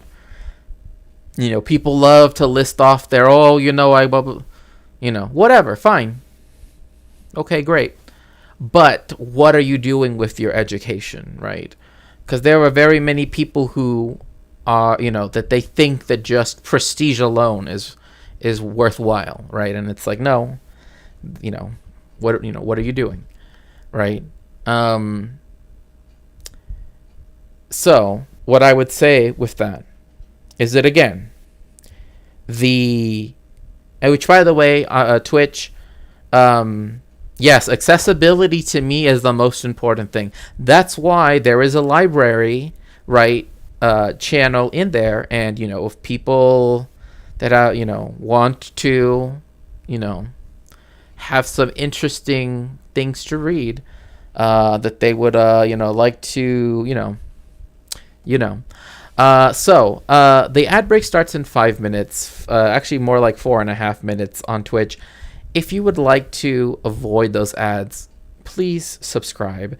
Again, it not only helps me, especially right now that I am not working, because this, essentially now that all the classes are canceled and such at many different universities and colleges, somehow apparently that also means that they don't want to pay the people that teach in the most precarious way possible, like if they adjunct, for example. I won't get into it all, but et cetera, et cetera. But anyway, if you know how horrible academia can be, you know how horrible it can be. But if you would like to help me in some way, you can always do so by either subscribing with a Prime subscription. So if you have right, Amazon Prime, you get one free subscription a month that you can give to the streamer of your choice. And if that streamer happens to be me, I would appreciate that. But I understand, there are other streamers that for sure are perhaps far more worthy than I would ever be, right? Another thing would also be, to subscribe for $4.99 on desktop, $5.99 on mobile, or of course, if someone would like to gift some community subscriptions on Twitch, I would appreciate that also. And yes, donations are also another way to support me directly. And of course, there's always a Throne if you would like to help my research, etc., etc. And Harvard scares me. Look, it's okay, it's just a whole bunch of brick buildings, it's like, I get it, I know the history of why they named the city Cambridge and blah blah blah. Okay, fine, but why is it that the first never mind, never mind, I can't even mention that, because literally it would invoke bringing up the content creator Vosh, because it's literally that level of anyway. So yes, thank you so much, I appreciate that. So as I was saying, to go back to the lecture, so the school rector was backed by political, by the landed, that is to say, hacendados, this is why, again, I think that while some people might not like the usage of like Marxist, Leninist, Maoist language, right? I don't think you necessarily have to fully subscribe to any ideology in order to see, hey, this is a good term that actually does describe, material conditions in the global South, right? And I would say that, semi-feudal definitely does just, yes, it's still capitalism, but the relationship is still to some extent semi-feudal, right? And semi-colonial as well, right? You still, I think those terms are worth acquainting oneself with, and really thinking about how they actually do make a lot of sense, right? Like in the same way how people use neo-colonialism, right? Regardless. So the landed and the merchant interest. So essentially, of course, the antiquated land, essentially, right?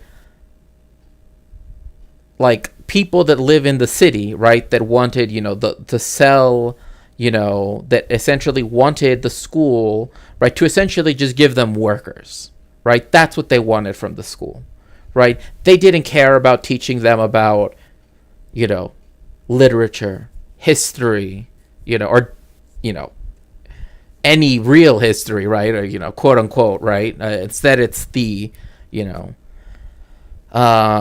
teaching them about, again, things that seem immaterial to many capitalists, right? Like that's the reason why that weird contingent of like capitalist, cronies, I guess I'll just say that for now, right? Like Charlie Kirk, for example, among many others, are very anti-college and it's for a reason, right?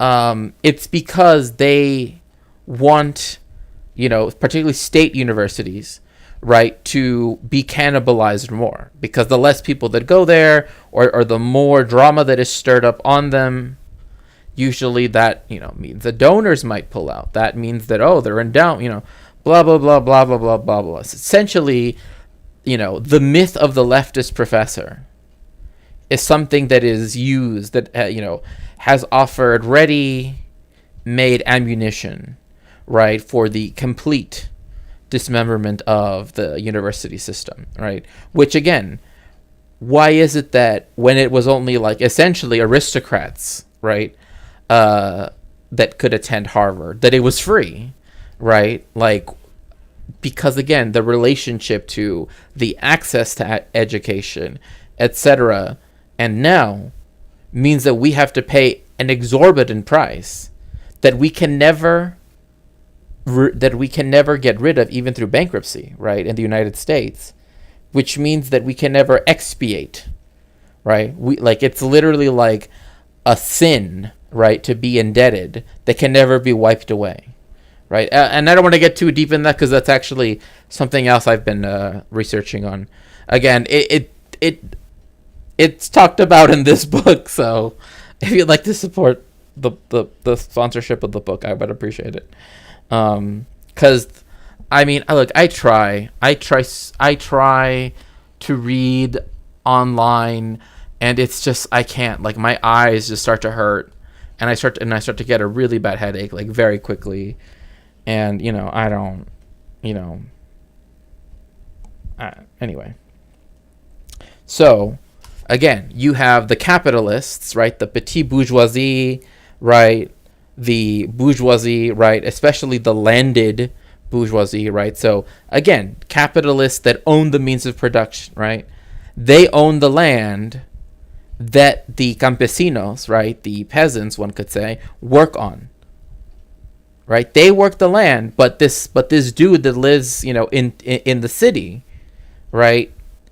He doesn't care if his future workers, right, the children of his current workers, right, get, an education, one that is worthwhile. That is to say, one that is holistic, right, that does teach them things that used to be reserved only for aristocrats historically, right? Like history, like literature, like, you know,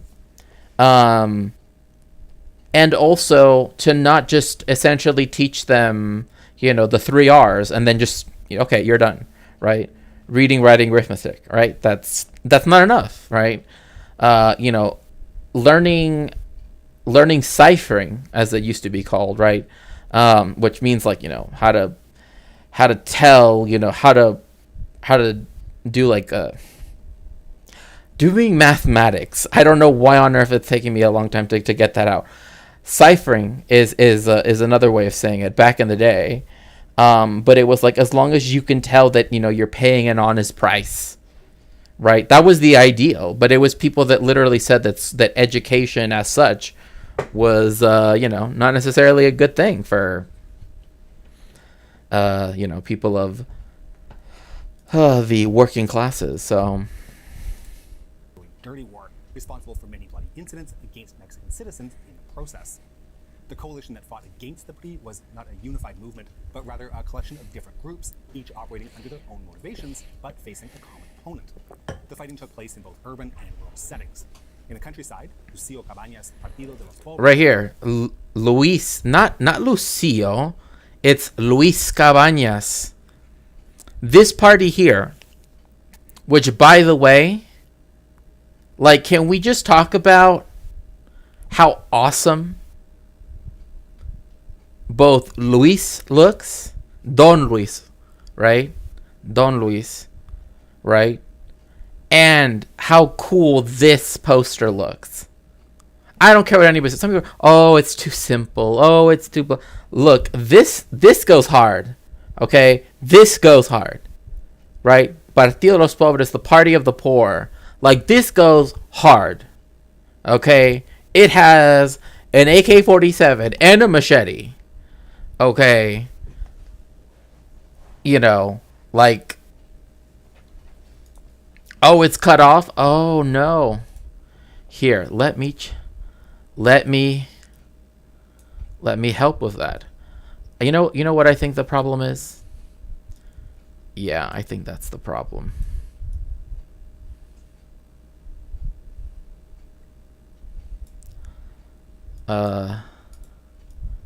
Let me move myself here really quickly. Like, look at this. Look at this. This is awesome. Right? Partido de los Pobres, Party of the Poor. You have the highlands, right? Of Guerrero. Like this, to me, like, every time that I see this poster, right, and Luis Cabañas, right, I'm like, I get it. Like, I get it. You know, I lived through the drug war. I lived through, you know, all of these things in Mexico. And I totally get it. I look at it, I'm like, yes. Sign me up. You know what I mean? So to speak, you know. Because obviously, you know, one wouldn't want to really do such a thing. But, like Cabañas said, who is this party for? The poor. That's what he said. We're all poor. All of the marginalized people in Mexico, we're all the poor. Why would we want to have sectarianism, right? Oh, well, this... Yeah, it is well designed, you know. But, you know, I would say... I mean, I like it, you know. It's just one of those things. Again, in my research, like, when I found the poster, I was like, oh, this poster looks really cool. Like, you know, anyway. Everyone's like, it's okay. It's okay. And Luis, yeah, I mean, look at that. This is the dude that literally scared capitalists in a northern state of Mexico.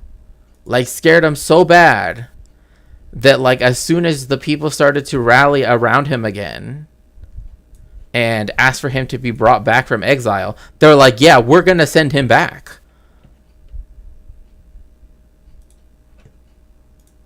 The Party of the Poor and Genaro Vasquez's Asociación Cívica Nacional Revolucionaria, the ANCR, or... So I'm going to move this right here very quickly. I know, didn't even get his name right. Genaro Vasquez, another important figure here.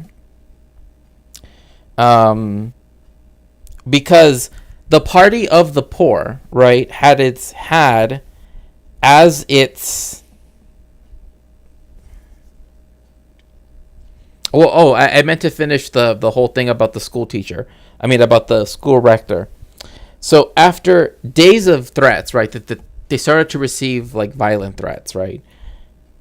And the state police arrived, the judiciales, right? In Atoyac Plaza, right, which was in the town, protesting parents, their children, and the teachers. Okay? That's who was protesting peacefully.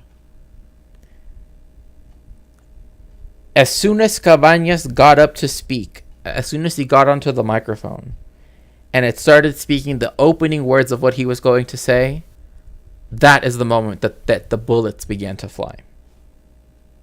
5 protesters and 2 police officers were the casualties of that horrific event.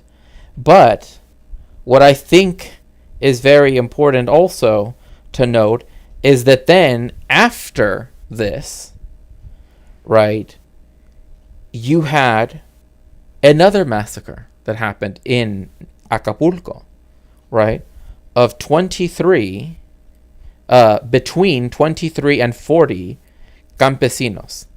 Now, the reason why the number is uncertain is because some of them literally were disappeared. So that's the problem with that. We know, I mean, like they, anyway. So the public call of the Partido de los Pobres, right, of the Party of the Poor, became, again, this is just the slogan, but I'll put it like this: roadblocksing to the Party of the Rich. Okay?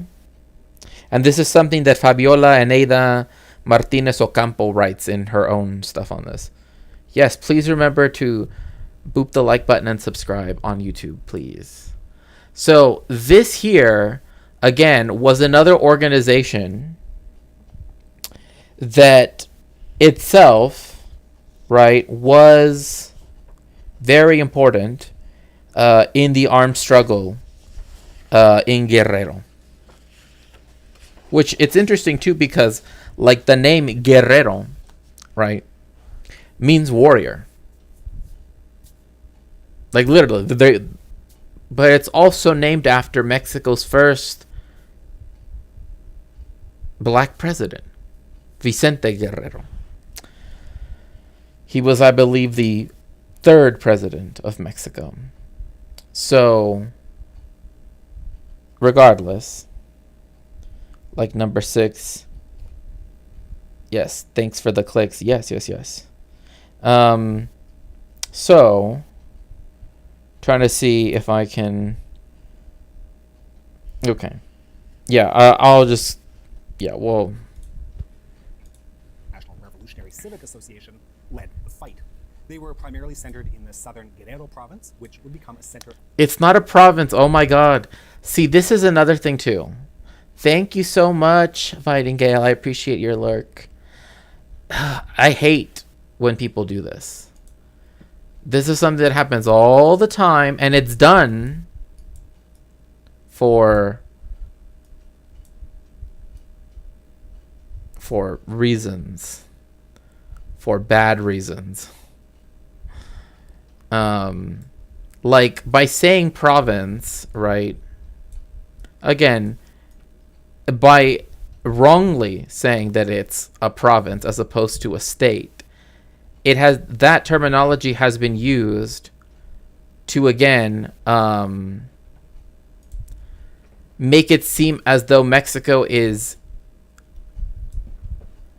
like it's another way of ignoring Mexican history, Mexican, like, the political situation on the ground, but also as a way, right, to other Mexicans and Mexican society even more, right? Because the idea, and this is something that I want to say, oh gosh, I only know his first name. I can't remember his last name right now. But it was mentioned in a book. I just can't remember it off the top of my head right now. Essentially, sort of goes into the fact that the United States likes to like name things incorrectly, right? Like, oh, well, it's just this blank, right? And it does it because, again, it's trying to make people view it as different, right? Especially if it's something like Mexico that has states, like, oh, they have states like us, right? Then that makes it seem like, oh, they have a similar political, thought to us, right? One might say. So anyway, getting a fighting for years. Which is funny because Canada has provinces, but it doesn't happen in the same way because Among the urban rebels, the most prominent group was the Liga Comunista 23 de Septiembre, or Communist League of September 23rd, the LC23S, whose operations covered multiple states. The number of guerrillas involved directly in these movements continued to be debated, with numbers ranging anywhere from 400 to 3,000 rebels in the Communist League alone. However, all of these groups, which numbered around 30 in total, were unified by their... No, it's actually a higher number. It's not 30. It's around... Well, I mean, I don't want to be like, oh, well, it's not 30. It's actually 40. But I do think that, Oh, and by the way, Genaro Vasquez, the head of the other group that was just mentioned, the other armed, rebelling group, was also a teacher. He was also a teacher. So teachers are the ones leading these movements. Okay? Teachers are the ones leading these movements. People that care about their students and their students' families. They were the ones who, again, have that rapport. They were the ones that were concerned. They were the ones who said education should not be, restricted only to the aristocratic few. Right?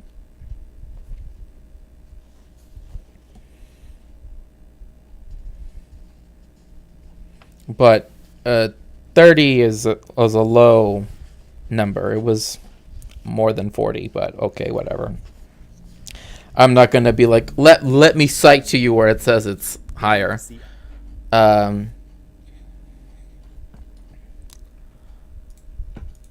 Economically, militarily, and politically reformed Mexico. Throughout the war, guerrillas would fight in small numbers, ambushing military... Wait, but see the way how he phrases that makes it seem like, oh, we just wanted a couple of reforms here and there. No, like, they wanted to bring about socialism. Like, literally. Oh, I found it. The White Guards. That's what Porfirio Diaz used to destroy people's freedoms. The White Guards. Which, by the way, Porfirio Diaz, during that dictatorship in Mexico, he literally did the whole, we are going to open our doors to European immigration, right? So that way we can whiten Mexico. Not even joking. That was literally what he said.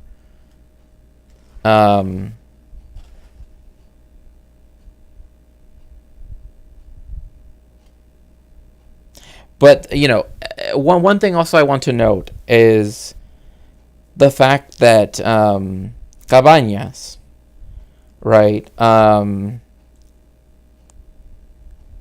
did not want, right, he saw in his thinking as a tactician, right?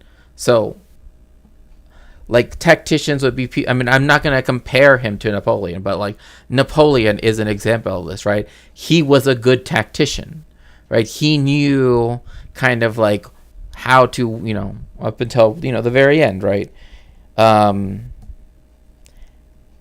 But in this case, right?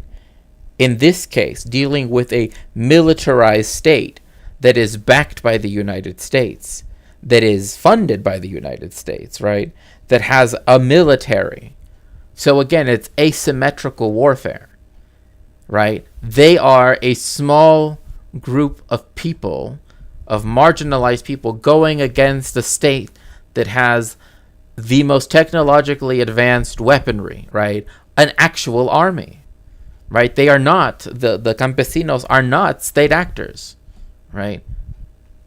Kind of reminds me of something else that's going on right about now. I don't know what though. Was that many people were waiting for like a mass open insurrection, right? And here I'm quoting. Led by some general, scheduled for a precise date. However, he thought, right, Cabañas, the leader of the Partido de los Pobres, right, the Party of the Poor, he realized that if they did that, if they tried to meet them on the battlefield, so to speak, that they would lose.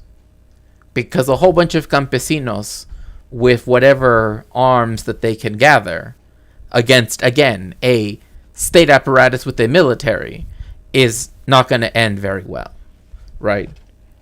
That's why every single time you hear currently about what's happening in other places in the world, it's like, why don't they just meet us in the battlefield? Blah, blah.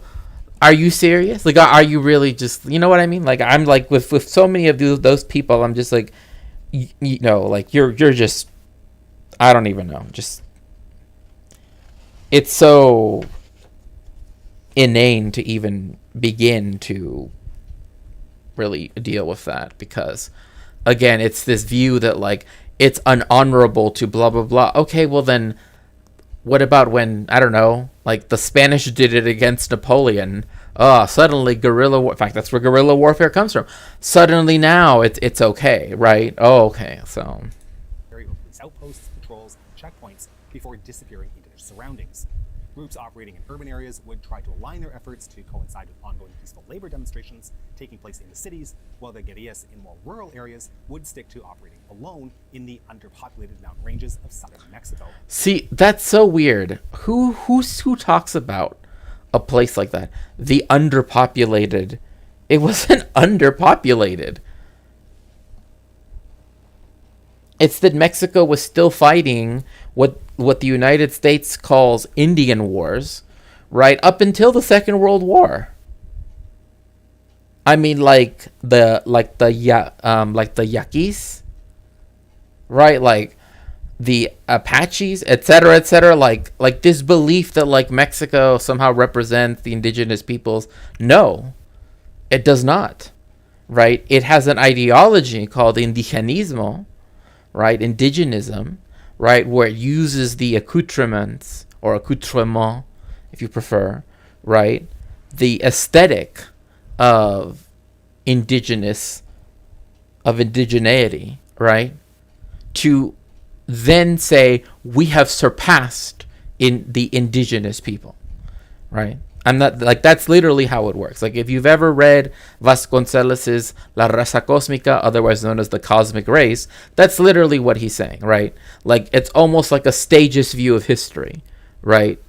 Mexico once was indigenous, then the Spaniards came, and then, you know, did their divine mission, as he called them, which I'm just like, bruh, you really gotta, like, I don't know, like there's something going on with your weird description there. But again, he was that guy, Jose Vasconcelos, was the Secretary of Education and Culture when, right, the rural schooling became something that the government did fund, right? So before the full right-wing turn, there were still weird right-wing things happening in the government, right? So again, this is why to only focus on it in 1968, or to say like there was really any democracy at all from 1940 onward, is just untenable as an argument. So, again,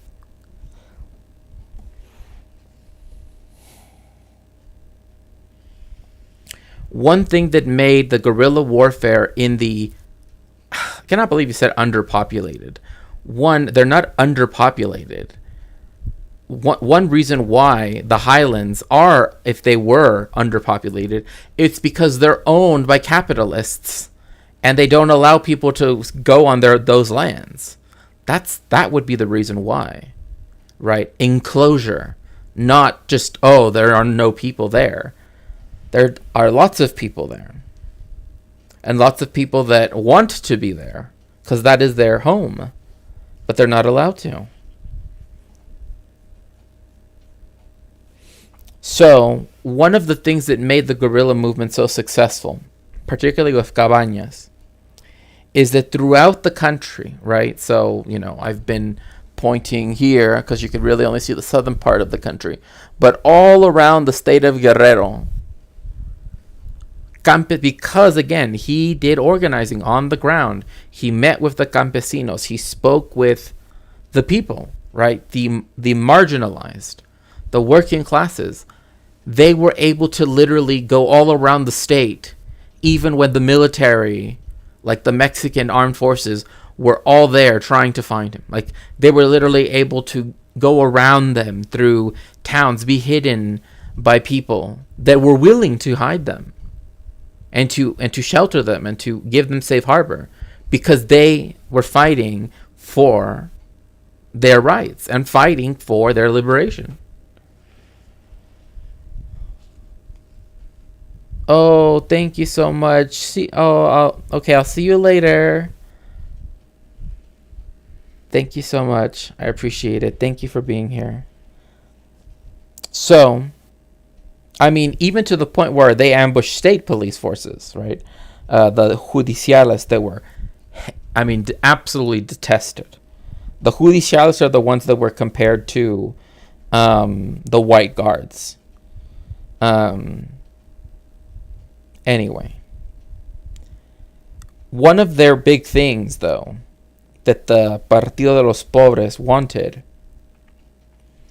was that they remained the positions, right? The political positions, right, of the Partido de los Pobres, the Party of the Poor, that remained constant, right, that did not change, right? These were their central demands, right, or their central pillars of what they thought.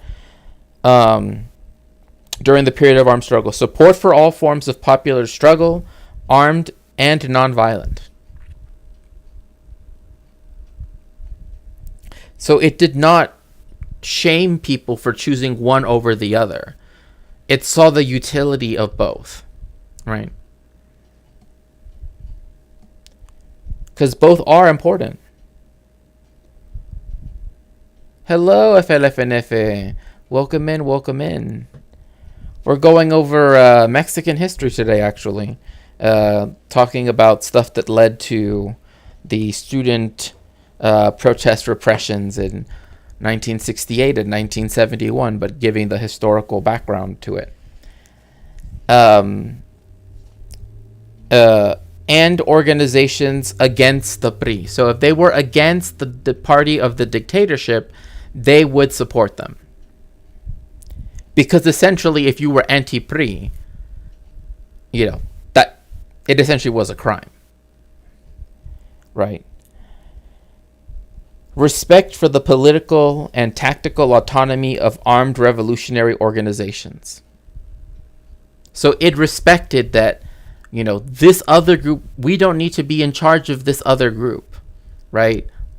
It can seek its liberation or what it wants, its goals, in its own way. We can support them, but we're not here to tell them what to do, right? Very important. And the avoidance of sectarian political stances and positions, and most importantly, the establishment of socialism constituted the goal of the Partido de los Pobres armed struggle in Mexico. So ultimately, right, by not having sectarianism, right, tear everything apart, by not, instead working in concert with everyone to try to end, right, the horrible repression by the dictatorship of the time, that is how they were able to be so successful.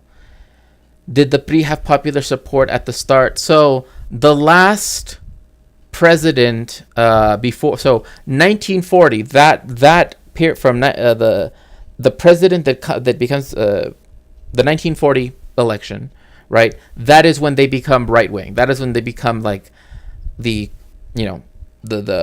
they betray the revolution, right? And that is when they become, agents of the United States, right? And its imperialism, right? As the comprador bourgeoisie.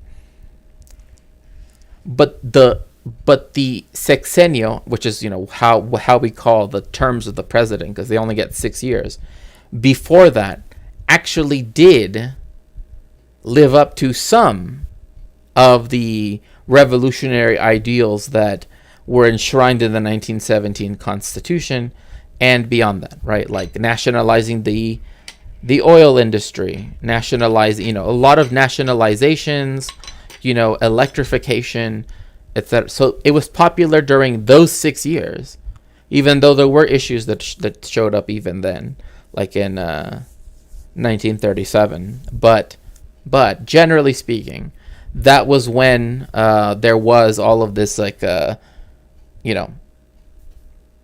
progress, I guess one could say. 1940, and so it did have popular support, right? Because it first formed out of people that were, as it were, like part of the revolution. But it like that history is also a bit like iffy too, because then they allowed people that weren't part of the revolution to be in there, right?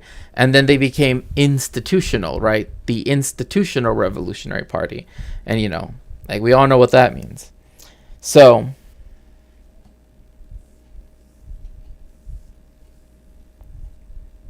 and not only that, but we also must remember that the armed self-defense, like again, at first it did have some popular support, because it still had a connection to the generation that actually fought in the Mexican Revolution. But as time went on, it became, in 1940, that is the year that I would say, and that, even other historians say, like, that's when the dictatorship begins.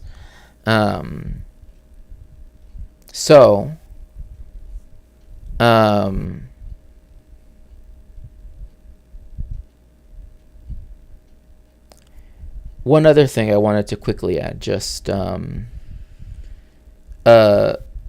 also, the various guerrillas organizations had a broad assembly of all these different campesino organizations and leftist organizations in general, right?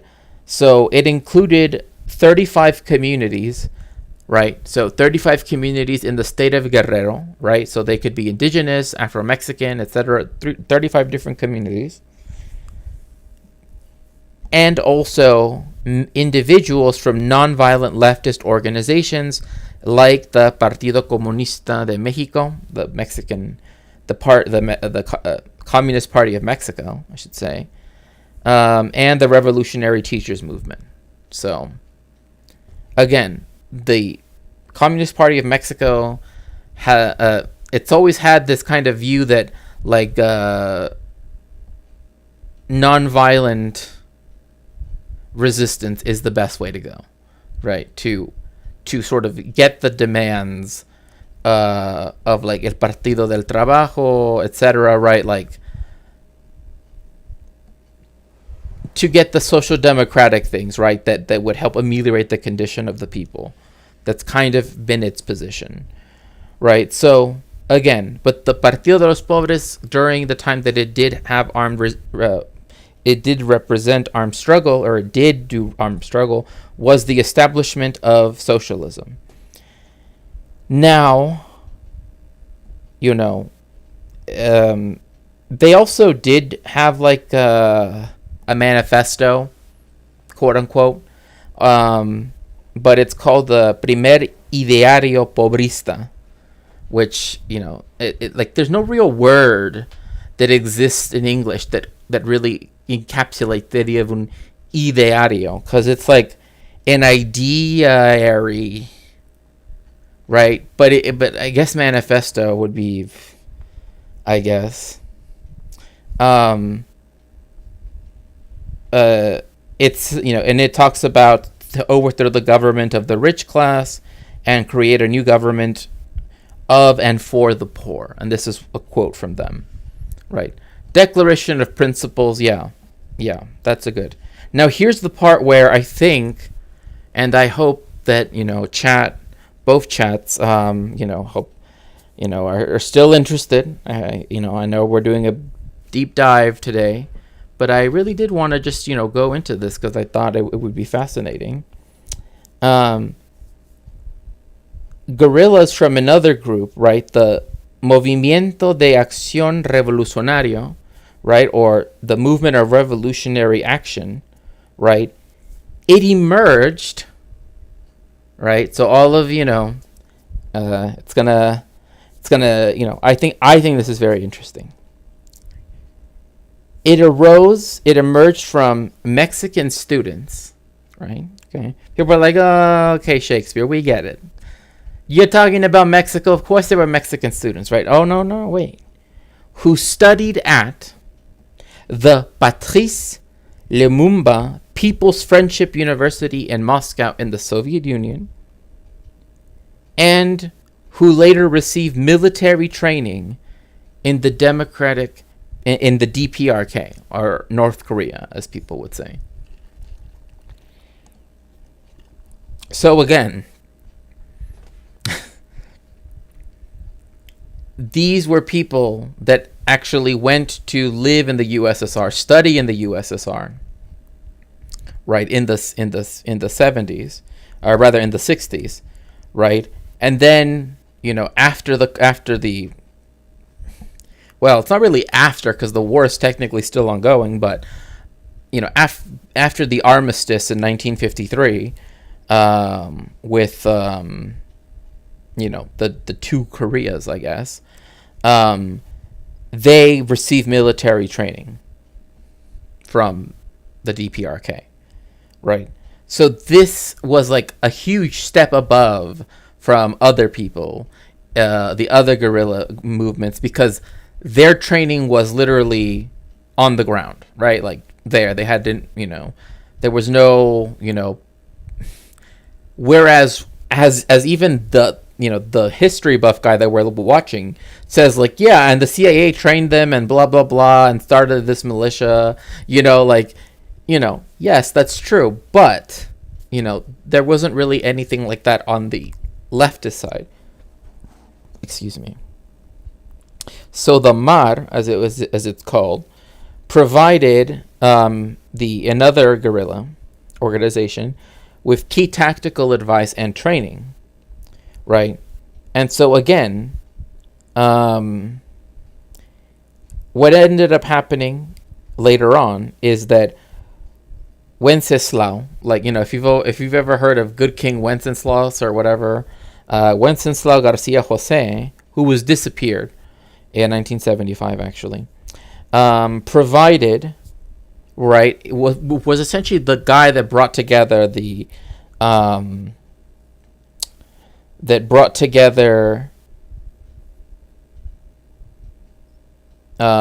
movement of revolutionary action, or the MAR, and the Partido de los Pobres. And so this, what ends up happening, right, is that surprised at the,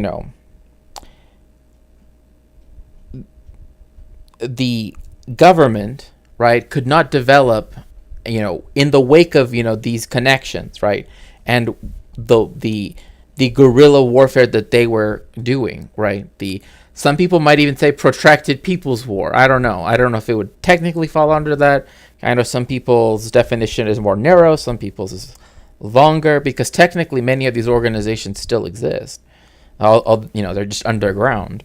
But anyway, because the state could not come up with a good counterinsurgency plan, right? I mean, this shows you just how much the solidarity across, right, all of the different groups, all of the different communities, all of the was able to make them, even though they only had one group that was professionally trained, right, by, North Korean soldiers, right, actually let them, right, be able to leave the state apparatus in such a shock that it couldn't come up with a cohesive counterinsurgency plan against them in Mexico. And the morale of the troops was non-existent. Like some historians, like Dr. Aviña say, it was low, but it really was. It just wasn't there. Like literally, people didn't want to fight in the highlands of Guerrero in dense forest, and they didn't want to do that. Why was the training of the DPRK instead of Cuba as other Latin American groups? Because they were studying in the Soviet Union. Like they went to go study in the Soviet Union. From what I understand, there were people who, even before 1959, so before the revolution even happened in Cuba, right, had already started to, that were, leftists, that were communists, etc., already started to try to make those connections with the USSR, right? Especially during the last, progressive presidency of Lázaro Cárdenas. So that they had already established, go off to study in the Soviet Union, and then come back. Yeah, it was because of the time. Yeah, there were some people that went to Cuba, but it was like later on, like, this is. So that's why they went to the DPRK, because again, they went there right after the end of the war. So it was after 1953. So again, that's why. Like, if it wasn't for the fact that it was very early on, then it would have been. It was like 1955 or something. So before it even started.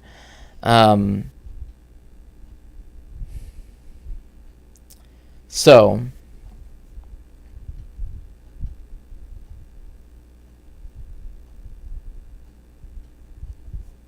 the military was completely unprepared for what the BCA, right, this other organization, which I know there's so many of these. It's just another, we'll just say just another organization, right, another guerrilla group, right, of a resistance group, that then was able to successfully, and again, remember this, right?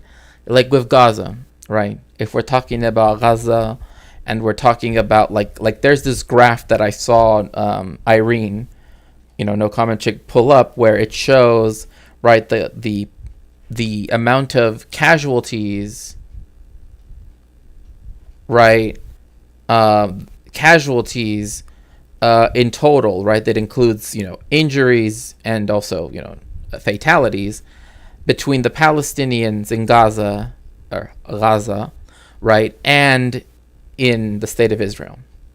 And never at any point is the number not of Palestinians magnitudes, like unbelievable magnitudes higher than the Israeli side. So most groups here started to get trained in armed struggle after Cuban Revolution and post-Sino-Soviet split, so I have never heard of people getting trained in the DPRK. Yeah, I think it's just because it was just in that time period where, the Sino-Soviet split hadn't happened yet, right? And they, that was the place where, so I think it was just, who knows? That's actually something I would like to research a bit more, because I couldn't find very good. Well, when I say very good, what I should say is I couldn't find anything that went more in detail about,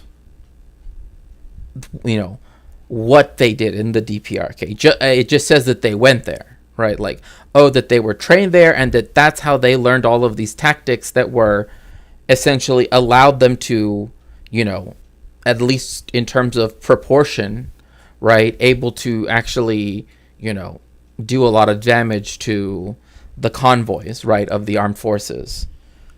To the point where at one point they actually kidnapped this cacique, right?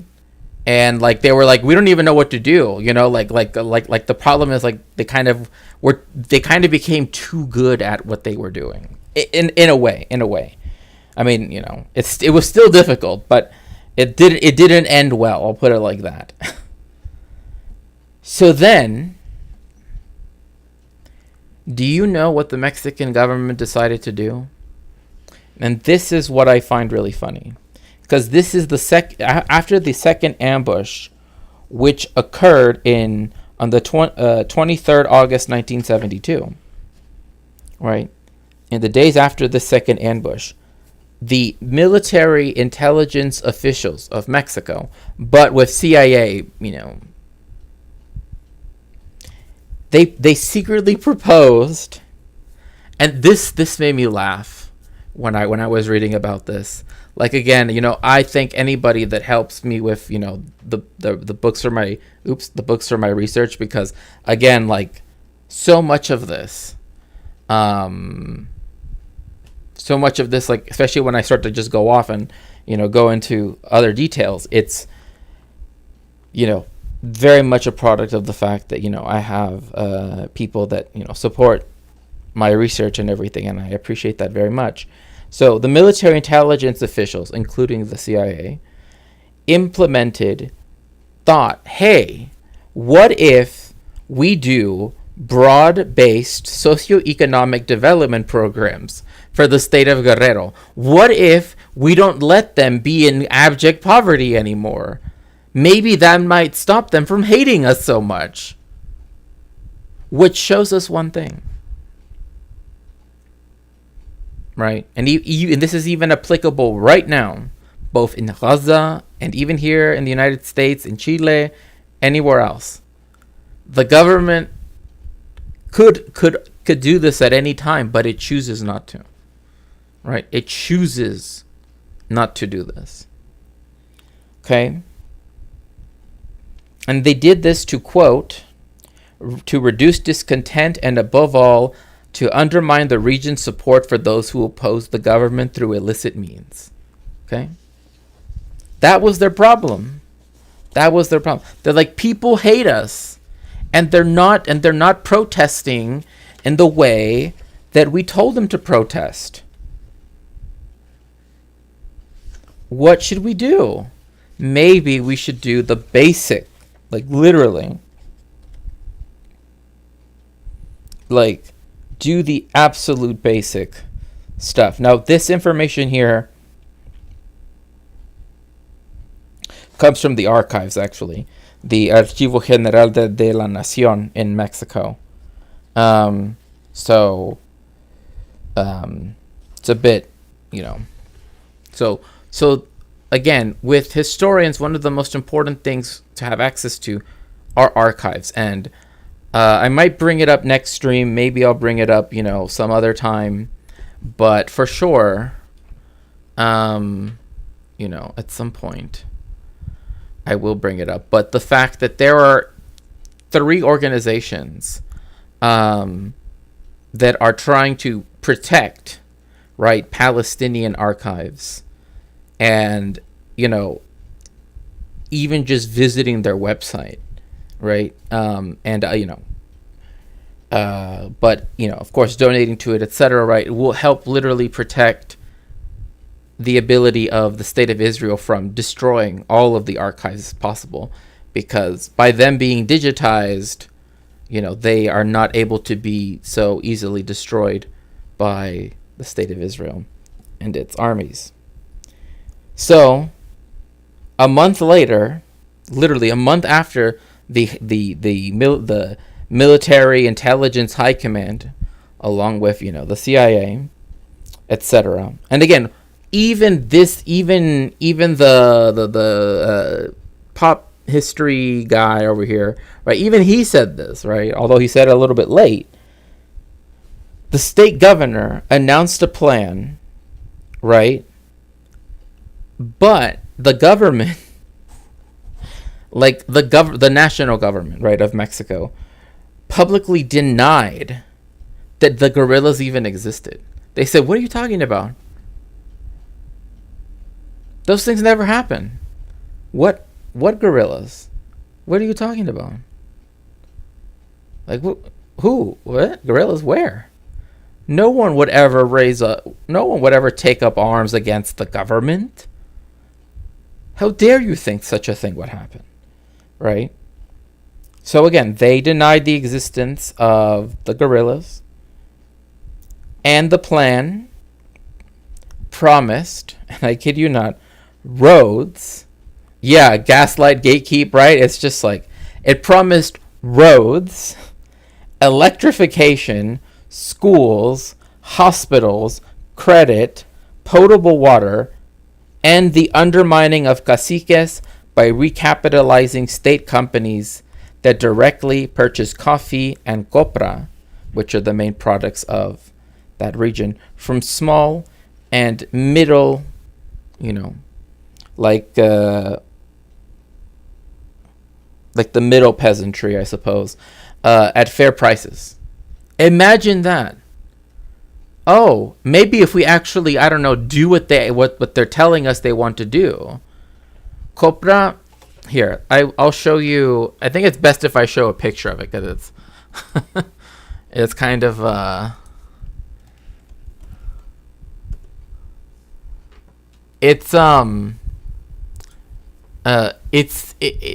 I mean, it's just the dried, like the flesh of the coconut.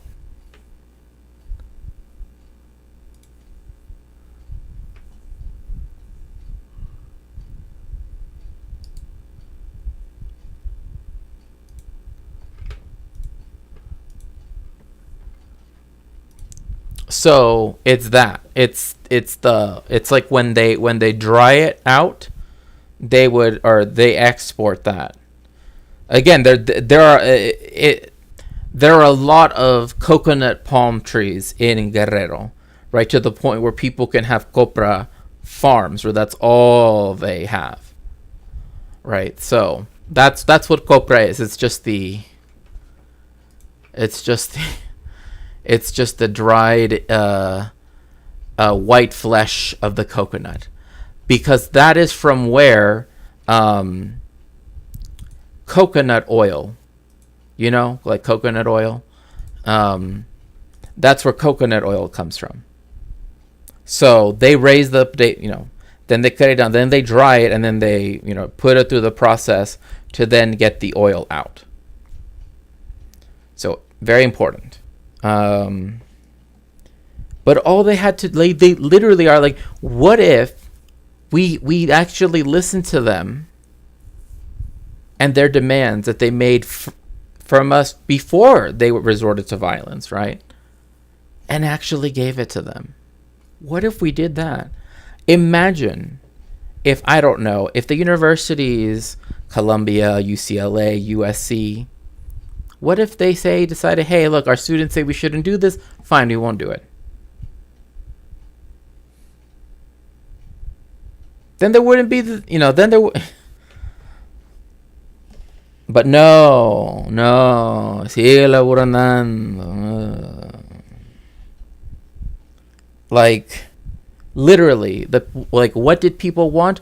Potable water that they could use to drink and cook food.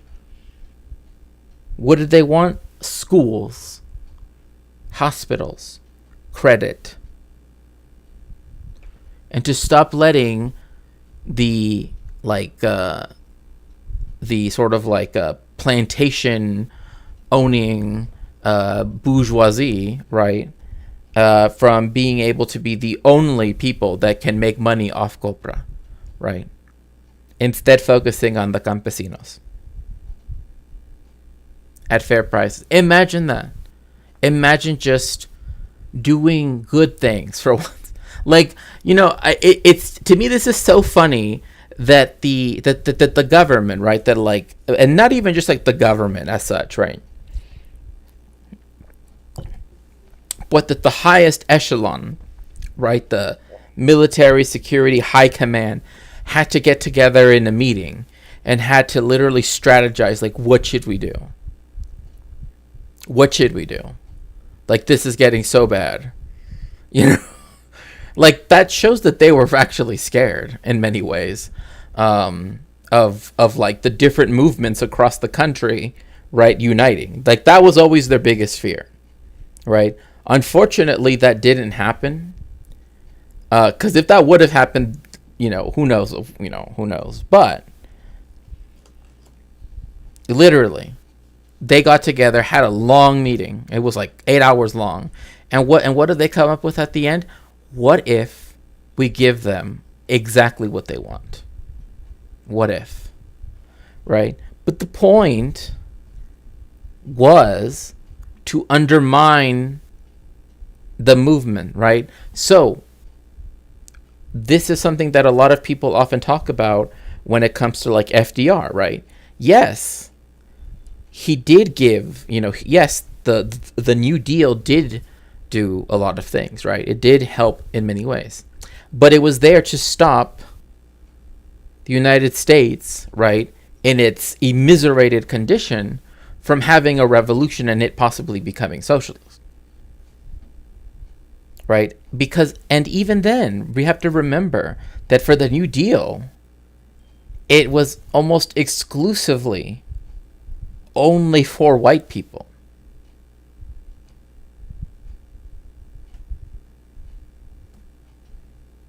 Like, at that time of absolute crisis, they could have ended all of those things to just like, end all of the discontent. No. They're like, oh, no.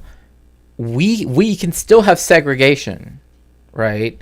But, but the economy, oh no. That needs to be resolved, right? So again, this is the problem with these things.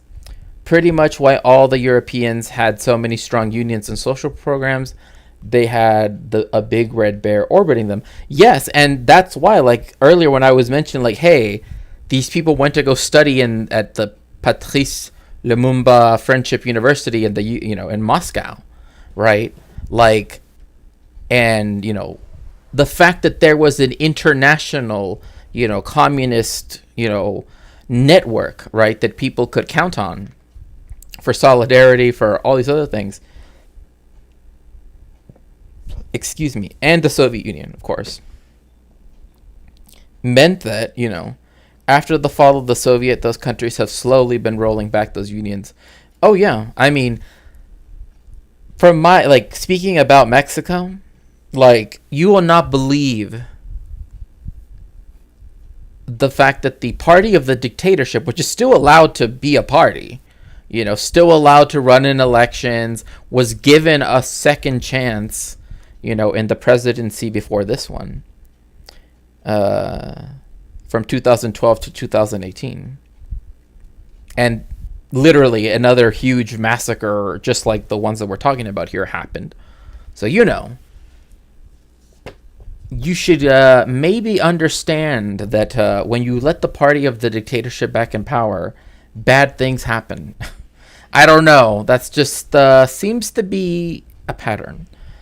Especially after ruling the country, in the way that they did for 60 years. But yes, after the fall of the Soviet Union, even now, like, for example, in Mexico, the president, right, he passed this into law that was going to take these accounts, right? Think of them like 401ks. That's the best way how I guess I could quickly describe them, right? They were not pension funds. They were pensions that would be, floated on the market, right? On the stock market. And there was no real guarantee, right, that you would get this amount or that amount, right, for your retirement.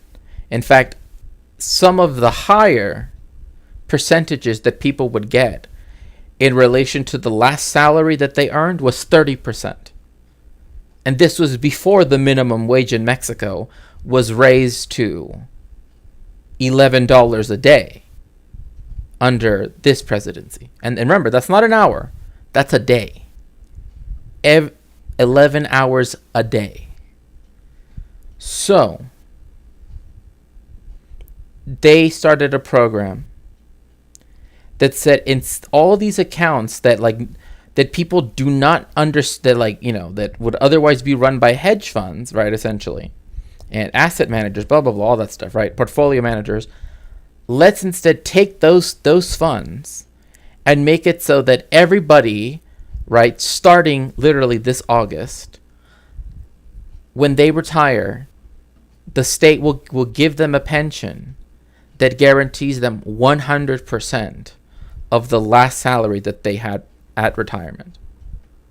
And you would not believe how the party of the dictatorship and the more right-wing party that became the party that ended the dictatorship, quote unquote, and then started the drug war, that I grew up with, that essentially did even more to neoliberalize it, right? They are now in coalition, right? Before they were like, oh, we're completely opposite. There's there's nothing about us that's alike. We hate each other, right? When PRI is red, right? PAN is blue.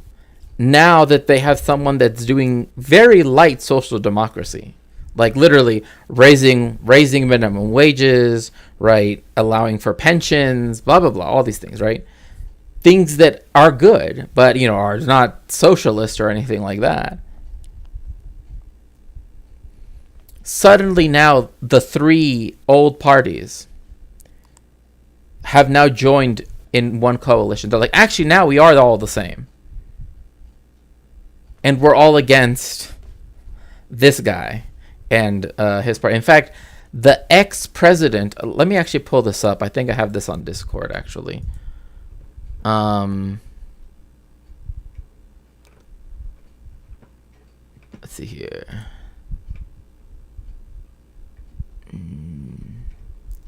No. Never mind. Anyway, the former president, the first non-pre-president, after 60 years of one-party rule, Presidente Vicente Fox, right, who's literally German, of German heritage, right, a German Mexican, right, literally being anti-Semitic against the current candidate for the presidency from that party, that Andrés Manuel López Obrador is from the party that raised the minimum wage, etc., literally called her, right, like literally bringing up the fact that she, like calling her a Bulgarian Jew, right, and again, I'm Jewish, right, and that he did that, right, to say that she cannot be trusted to be the president of Mexico. Like, just think about that. Like, what kind of the dude that apparently was able to beat the PRI and end the dictatorship, blah blah blah. Literally, like what? Like, what are you doing, bro? Like, what? Like I literally had, I know I had it somewhere.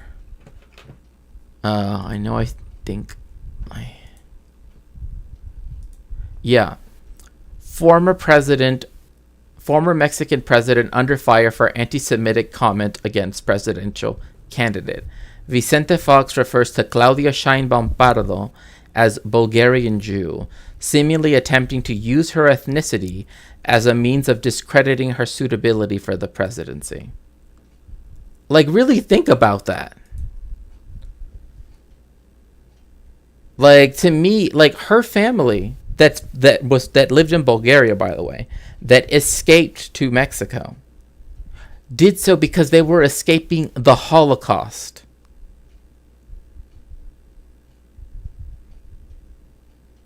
That's why. So to bring up the part of her family, right, her maternal side of the family, right, that literally was fleeing the Holocaust. When they lived in Bulgaria, when the Second World War was happening, and to use that, him being German, by the way, him being a German Mexican, is just, I don't know. There's just something wrong about that. I don't know what it is, but there's just something wrong with that. I mean, it's just plain anti-Semitism. But this is exactly what I've said. Like, this anti-Semitism, Mexican anti-Semitism, right, or anti-Semitism in Mexico, never went away. Like, people act like it doesn't exist, or people don't know what Jewish people are. People know what Jewish people are in Mexico. And trust me, some people are very open about being anti-Semitic. Very open.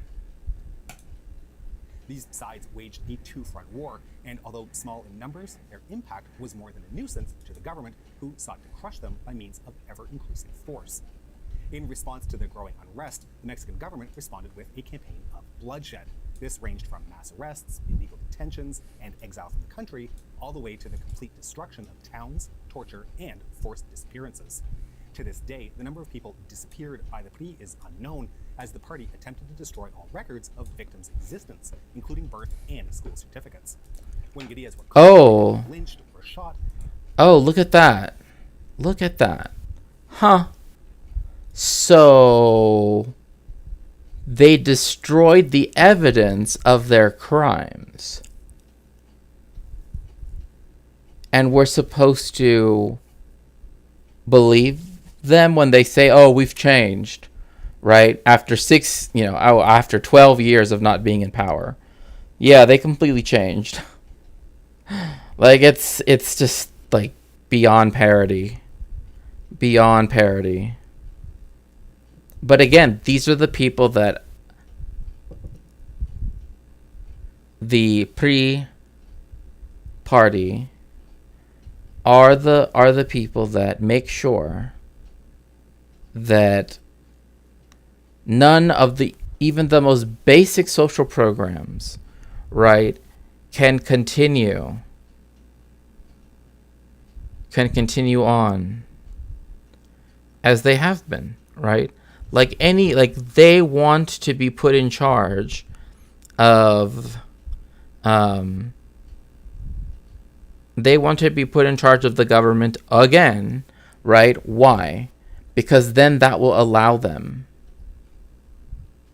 to essentially undo all of the, like, kind of what you're saying. That's what would happen if again, I'm not saying, oh, AMLO is, and the Morena party is, but again, considering the fact that they raised the minimum wage, that they did things that, again, even those of us that do not put much stock in bourgeois democracy at all, right, to see things that do ameliorate the condition of workers, and especially the most marginalized workers, again, those that live on minimum wage, like, the only thing that honestly would really add on to this and would make things a lot better is if they introduce rent control in Mexico City. Because Mexico City has no rent control. That's why prices skyrocket when tons of Americans and Canadians just, come in and gentrify entire neighborhoods. So let's see here. Okay.